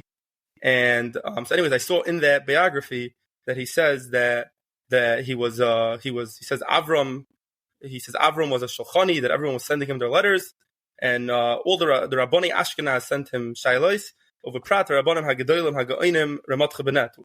He noisiv email halacha ulamaisa al inyanim hamischatshim b'chol yom v'yom b'beis midrashim u'peiskim halacha al piv al piksava. So he says like he's so big that Rav Mordechai Banet is writes some letters the whole day. So we didn't find so many of these letters. I mean, maybe someone could try to reach out to Rabbi Hillel and see if he came across any letters, any other letters. But we found one letter. It was in Yosef Shwadron in the National Library of Israel. And so this letter I don't think was ever printed. There was a facsimile of it in Chasam Sofer Ubnei Doiroi. And so I should just say it was printed halfway in Chiva right, Sefer and around Benet al Chag Pesach, right? Right. But it doesn't have a complete, right. So we whatever. So it's like a very flowery, tons of malitzis, like talking about Rabbi Banet in very flowery terms. And he asks him two questions. The first question is about what do you do? I mean, most of the letter is just malitzis about how amazing Rabbi Banet is and how he's mama shaking when he has to talk to him, etc. Then he says he has two questions. He has one question about our Pesach Shchalias B'Shabbos. What do you do for Shal Shidduch? And the second question is about Tefillin of Chalamoid. This question, and so those two shaylas became two tshuvas in Parshas Mordechai. So we wrote this whole. So we spent some time. It's like a hard ksav from like a interesting. I don't know what Italian ksav is exactly, but it was a little hard, and we figured out all these fancy malitzas, and we printed that shayla. And I believe you also want to mention the fact that his Talmud actually wrote the shayla to Avram. Right. Yeah.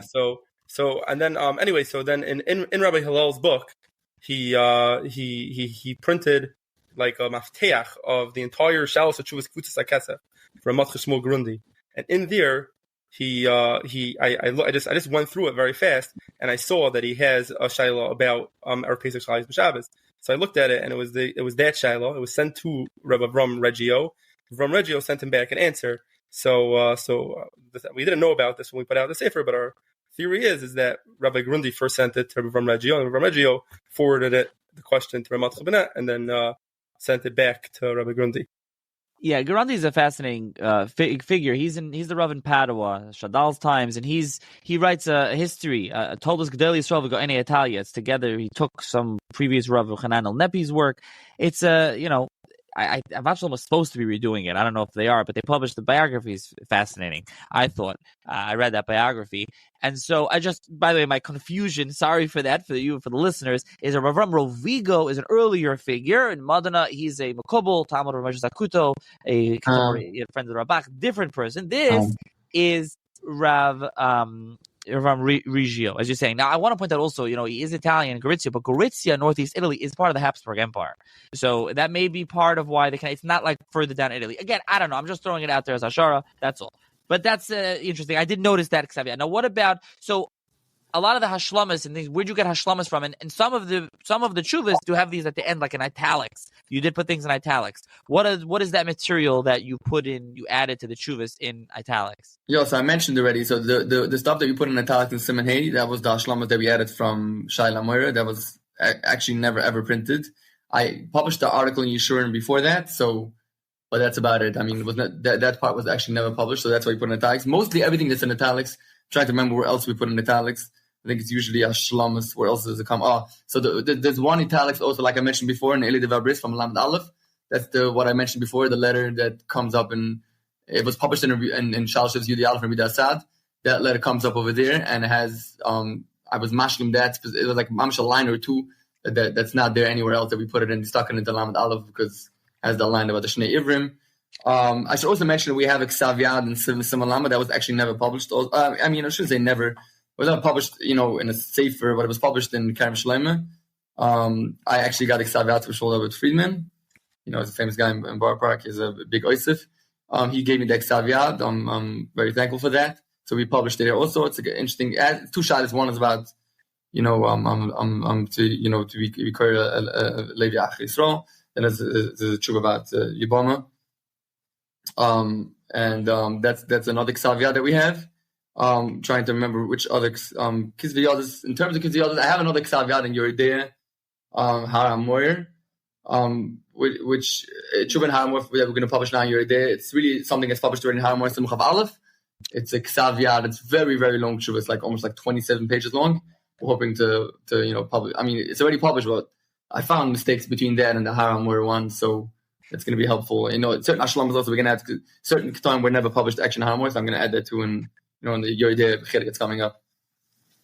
Can we talk about Har Moyer for a second? Because as you mentioned, Parshas Mordechai and Har Moyer, two different Svarim. Har Moyer was printed earlier, and now this is Parshas Mordechai and Har Moyer together. So someone that has a Parshas Mordechai Har Moyer, what's going to happen here when they open this Orach Chaim? How does it relate? Where did you put each tshuva? What happened here? Yechezkel already pointed out the job confusing. I mean, so basically the first 23 simanim that we have here is from Parshas Mordechai. From Simchav Dal and on, that's from Har Moyer. We could have actually put it into parentheses like Siman Aleph Har Moyer. We didn't do that. I don't remember what the reason was. I remember handling about this, but we didn't do that. So we have from Simchav Dal until Lamed is basically Har Moyer. It's like 7 tshuvas that we have in Orach Chaim. It's very little Orach Chaim. Har Moyer is not mechulik. It's on Orach. It's not mechulik to Dal Chek Shonach. Meaning it's down with just the random. It's 40 someone from Motzach Banet. That's not mechulik to the Chalakim from Orach Chaim you're there. So it goes basically from Alto down to Orach Chaim, from there to somewhere else. You're there, remember exactly what the numbers are.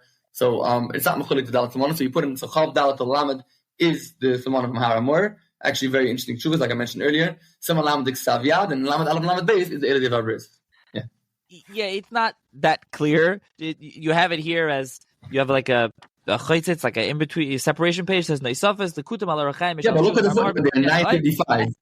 And you write Siman Chav Dalet footnote 955 Mikanvat Siman Lamed. Listen, I just personally, I don't like just putting in the footnote. I would like to do more than that. It's fine, but that's just a personal. The second edition will add that. The second edition, you'll suggestion. You'll add that. Okay, so if there's anything before we go, ask you about future volumes. Is there anything else, Rabbi Sklar, anything you want to add about what you did on this one? Yeah, so I don't know. He said that he mentioned the Piskim and Shemaiah a little bit.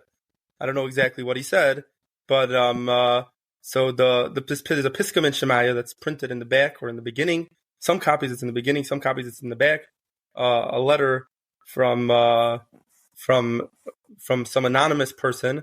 It says in it that it's sent from Shemaim, and it's basically like a teichacha to Rabbi Banet, where it says that you're such an amazing person, you learn the whole day, and you learn the Mordechai, you learn the Rif, the Rosh, but why aren't you being so adamant against the Maskilim? Why aren't you going against the Maskilim?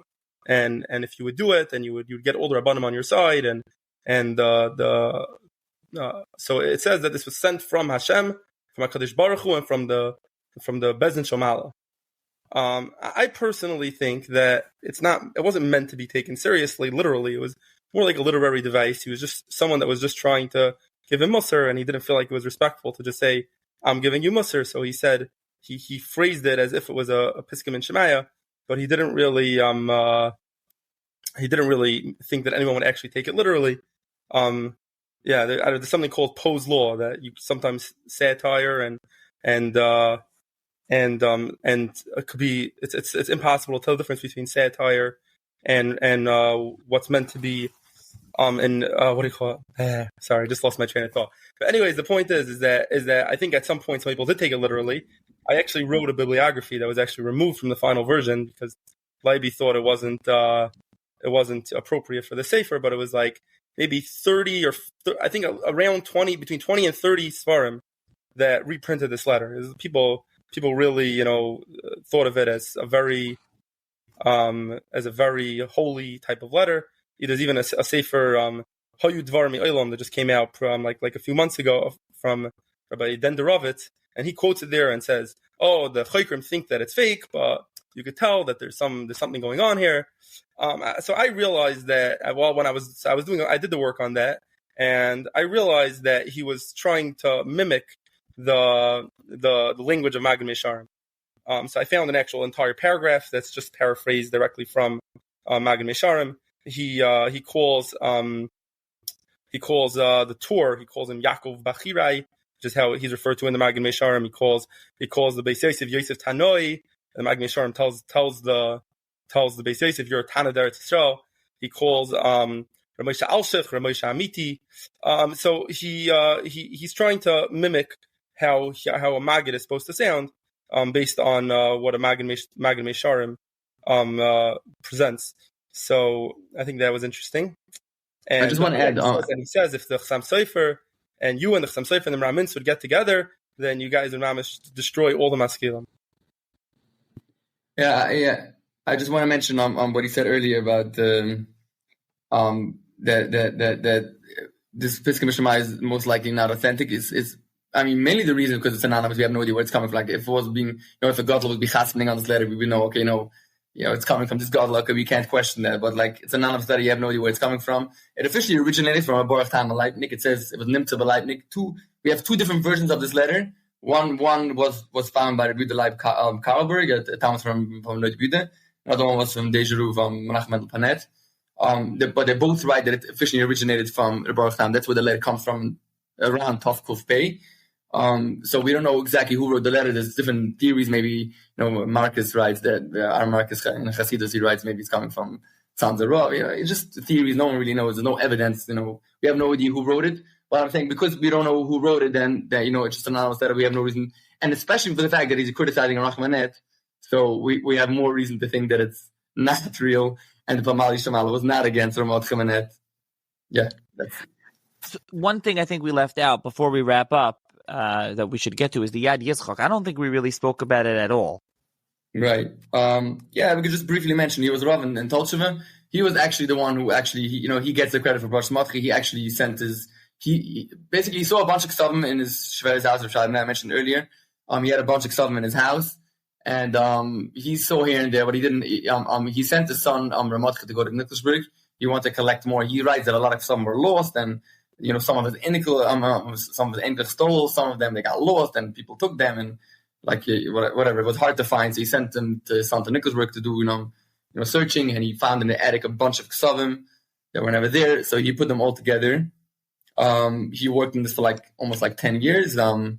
And he put he did it was like you get all Chalakim Orechaim. You got a lot of things that he had from Shai Banet and from Nikolsburg, and then you got this small fish McAuliffe that sponsored the work, and that's where it came out. He writes in the middle. He writes in the middle that he was in Srashan Malach, and that's why basically his daughter Gittel died in the middle, and he felt that it was because he was in Srashan Malach, he didn't do enough, so he took it upon himself to do work harder and whatever and give it out. And basically, it's mainly thanks to him that we have it. He wrote a bunch of artists called the ediitng.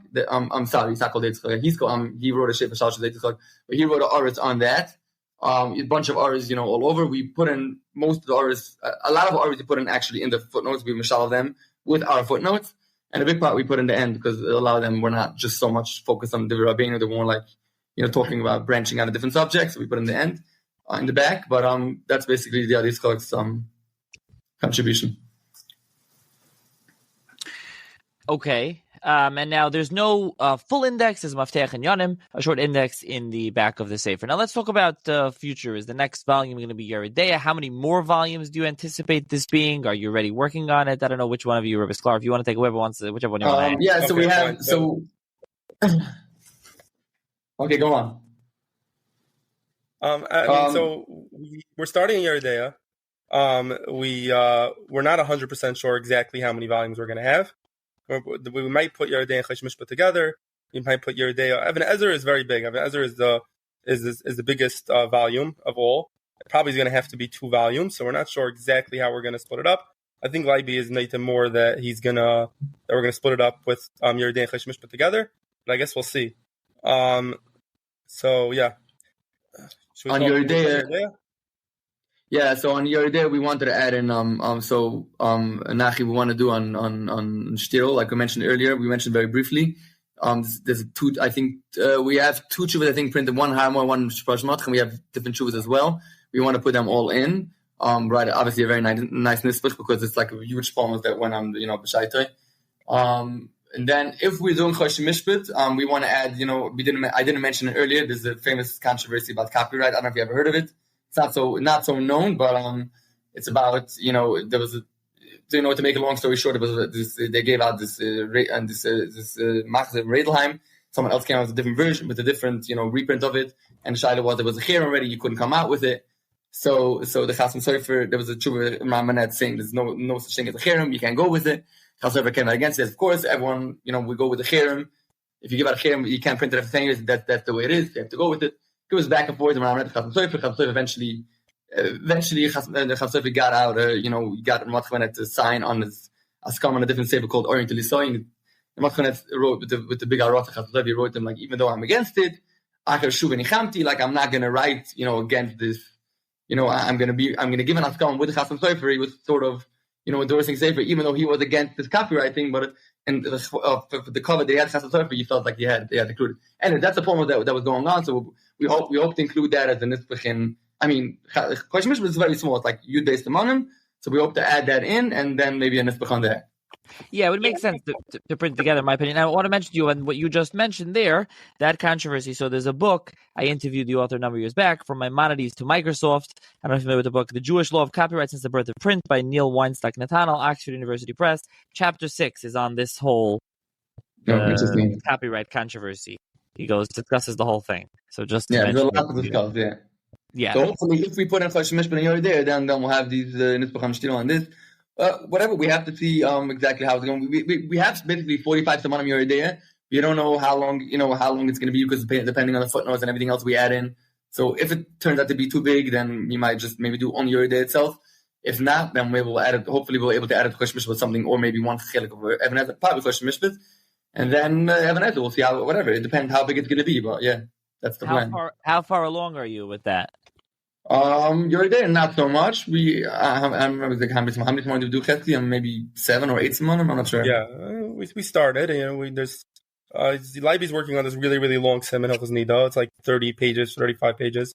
So that's very big. I mean, so there's actually a tshuva that I worked on from I forgot what siman it is exactly, but it's about someone that believed in Shapsai Tzvi or Frank or something like that.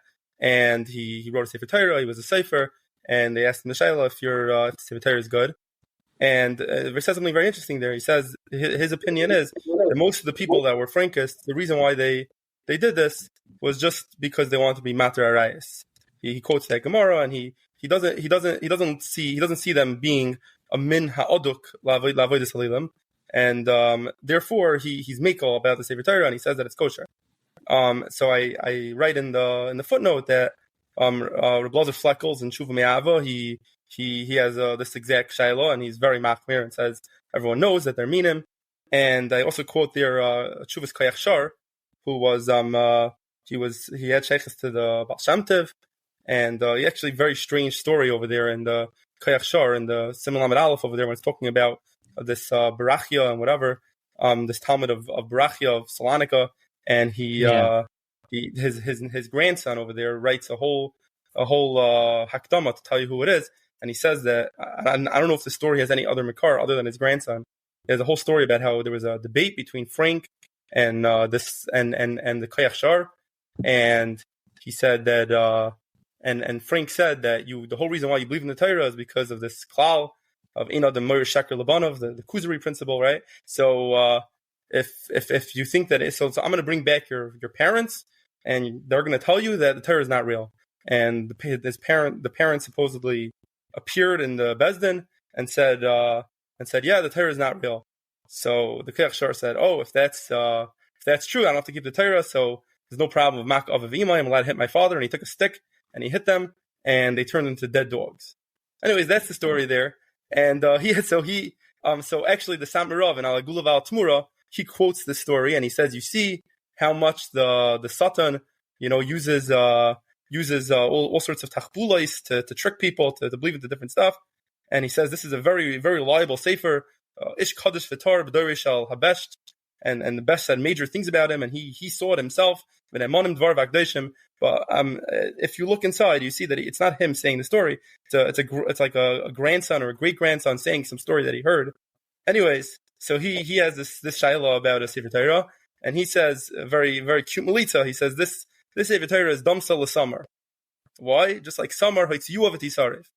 So just like Tamar was burnt, so this sefer Torah you should burn. Everyone knows that these people are minim aduk b'avodah zara. So that was interesting. That was Rabbi Banet's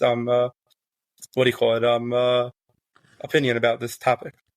Yeah, Moravia was a hotbed of Sabbatianism and Frankism. You had the label of Prosnitz there, Prosnitz in general. And Belozer Fleckless, as you mentioned, he was famous. He wrote an entire book against the Frankists, Avos David. He vehemently went against them. Prague also was a hotbed of Frankists. So this was an issue that they had in the area. Okay, well, sounds very interesting. I want to have one more thing that I wanted to... Is that fine? Is that okay? Keep going. Keep going.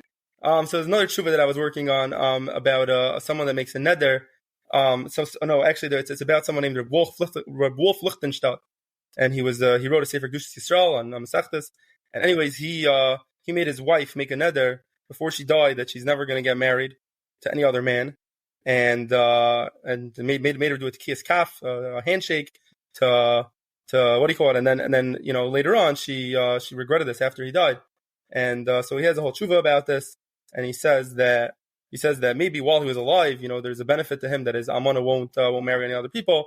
But later on, there's no benefit to him. In the Olam Emes, he realizes that it's better for his wife not to be all depressed that she's not married. Anyway, so I was looking up about this topic, and I saw there's a tshuva sefer called Keser Kahuna. Someone named Rabbi Yitzchak Avram Katz. He's a great grandson of the Shach. And he has a tshuva on this topic, and I saw that in this sefer he has whenever he talks about this topic, he says actually a lot of similar things to Rabbi Banet. I thought that was very interesting. So then I started looking around some more, and I found there's a sefer called Mili Da'avis. It's actually an interesting sefer. We're probably going to include some parts of that in your idea because the Mili Da'avis was put out in the 1900s, 1920. The skama from Reb Chaim Sonnenfeld, and there's 5 volumes of Mil Da'avis, and each one is a different one of his great grandfathers. The person that put it out, I think his name was Rav Mordechai, or no, something else, Schlesinger, and he Yafa Schlesinger. He's like 7 last names, and he talks about his 5 he has tshuvas from 5 of his grandfathers, and the first one, his name is Rav Mordechai Banet. Rav Mordechai Banet was very high up in the Bezdin of Rav Mordechai Banet in Nikolsburg. So he handles a lot of stuff, and actually very interesting, which I don't think we mentioned in the Toldos. I don't know if we knew about this then, but in there, he many times he gets tshuvas that are addressed to Rabbi Banet, and he says, "Oh, Rabbi Banet is too busy. He's not feeling well. I'm going to answer for him." And then he actually handles a lot of different tshuvas. So he has like 3 simanim of ha'aris on one of the tshuvas in Haramara actually. Anyway, so the second volume is from someone named Shmuel Tziltz, who was musmach was nismach by Rav Mordechai Banet. He was a big time chacham. He was also on the Bezdin of Nikolsburg. And in that tshuva sefer, I found the exact same tshuva, word for word, printed as if he wrote it. And I'm thinking it's 120 years later. And I don't know. I don't really know what to think. But it's pretty obvious to me that it was done purposefully, because it starts off, it takes out the entire Shiloh, and it says Nistapakti, and then he just quotes word for word the entire tshuva, and then in the middle he switches to a different topic, and that's also taken from Tshuva's Keser Kahuna, which was printed 120 years ago. So I don't know exactly what happened here, but my theory, my working theory right now, is that he promised to print a lot of things from Rabbi Shmuel Tziltz. And if you look at the Sefer, it's 120 pages or 112 pages, and 20 of those pages are this tshuva, which really is from the Keser Kahuna. So, and if you look at a lot of the other simanim, like there's going to be like 7 or 8 simanim that are just shilos that were written of Shmuel Tziltz with no tshuva. So I think he just just didn't want to put out a sefer that had such little content. So he just tried to sneak this in here. I mean, in any case, Chelik Aleph has had all the truths from Moshe Leib, like you mentioned before. We're going to put that into our, like you mentioned before, he has a lot of auras. Like, for example, the tshuva that I'm working on right now, Chav Tzimach Aleph and Haramur, he has a bunch of auras. Like every line he goes to, like he has Masha Kosev, Doini Moiri. I have this to say and that to say. So we're hoping to put that in as a footnote. I also want to say one more thing. There's very little kids Rav Mordechai Banet. I should just mention the Michzah Laws had a bunch of kids that the Buchsbaum, the Manaf von Klein, he got to his hand, and after his death, it was sold. People just grabbed kids was sold, so a lot of them were lost.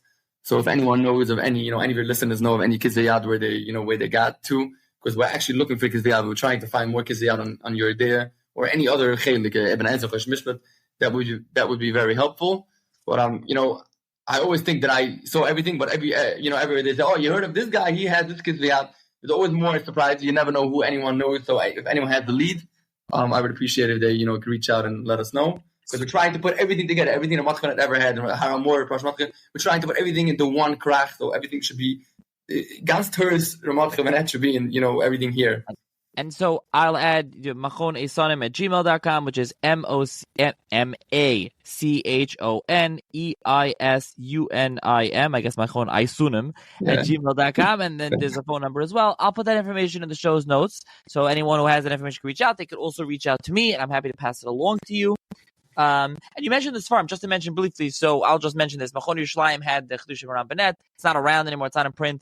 But recently, over the past year less, there's 2 new editions of Magen Avos have come out. That's his on Lamed Tasbalachas. 2 new editions. Rabbi Kagan from Muncie, beautiful edition, and Isva Hadar went and printed one as well with footnotes and work in there as well.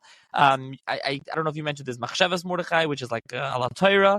I don't think it's around, but maybe that's the one you mentioned earlier with the guy who put the Toldos, the younger, but I told us he put it over there. Machshavas Mordechai. Yes, and it's Mordechai Drosh. The most popular sefer is Bir Mordechai in the Vilna Shas. Yeah, of course. Yeah, that's actually printed in almost all editions. It's called Bir Maramab. Yeah. In the back. Yeah, but I mean, it's not. Yeah, so the Chelas Mordechai the Drush is that, but that's not around either. Is it around? Not really. It's not. That's also one thing that I might reprint. Depending on this Anikel of Ramat Chavanat, you might want to give it out as well. Okay, terrific. And as we mentioned, his son Rabbi Yaakov Avril. I presume you pronounce it Avril. I'm not sure. It's an interesting. Avril, yeah. Yeah, he wrote a very nice bio, which is very interesting. He actually wrote a bio. Actually, I should tell you, Chelas Mordechai is actually meaning he published it in the Toldos of Rabbeinu of Ramat Chavanat. He published the drushes, and it was separately printed as Chelas Mordechai much later. But Chila, it's just basically a redaction of that sefer. He put it in the Chelas Mordechai. Right.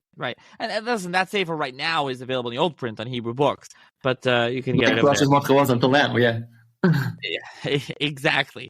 For those who are familiar with the Haramor, it was like the skinny, little, small, cramped print. I mean, for those familiar with the old one. So I think we covered a lot. I think we covered everything that's in this volume, just to give a listener a sense of how much. There's always more to talk about. No, there's always more in this. Every 400 pages, and I mentioned all the different things that are in there. Where you have the full, big bio. You have all the chuvas. You have all the additions. You have the nisbachim, the appendices. You have the Piskim and Shmaya. You have the Maftech and Yonam. There's just a lot in there. And full credit on the cover. I don't know if that's you. And by the way, you're Machon Eisonim, but you did work publish this through with Machon Ali Zayis. And I don't know whose idea the cover. Right. The sefer, the cover, really nice, very well done with a signature, and it has all the, on the cover. I like also you put, you have it right on the cover and on the spine.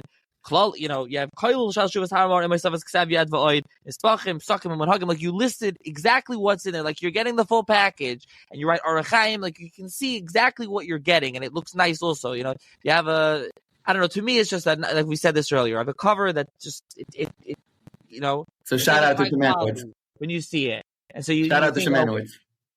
Yes, we'll give Shimmy a shout out. He was very nice. He helped me a lot. Okay. Yes. So we look forward to the next one, and thank you both for joining me, Leiby, for a while. And we ran pretty long, and thank you, Rav Mordechai, for joining me as well. All right, thank you. It's a pleasure. Thank you.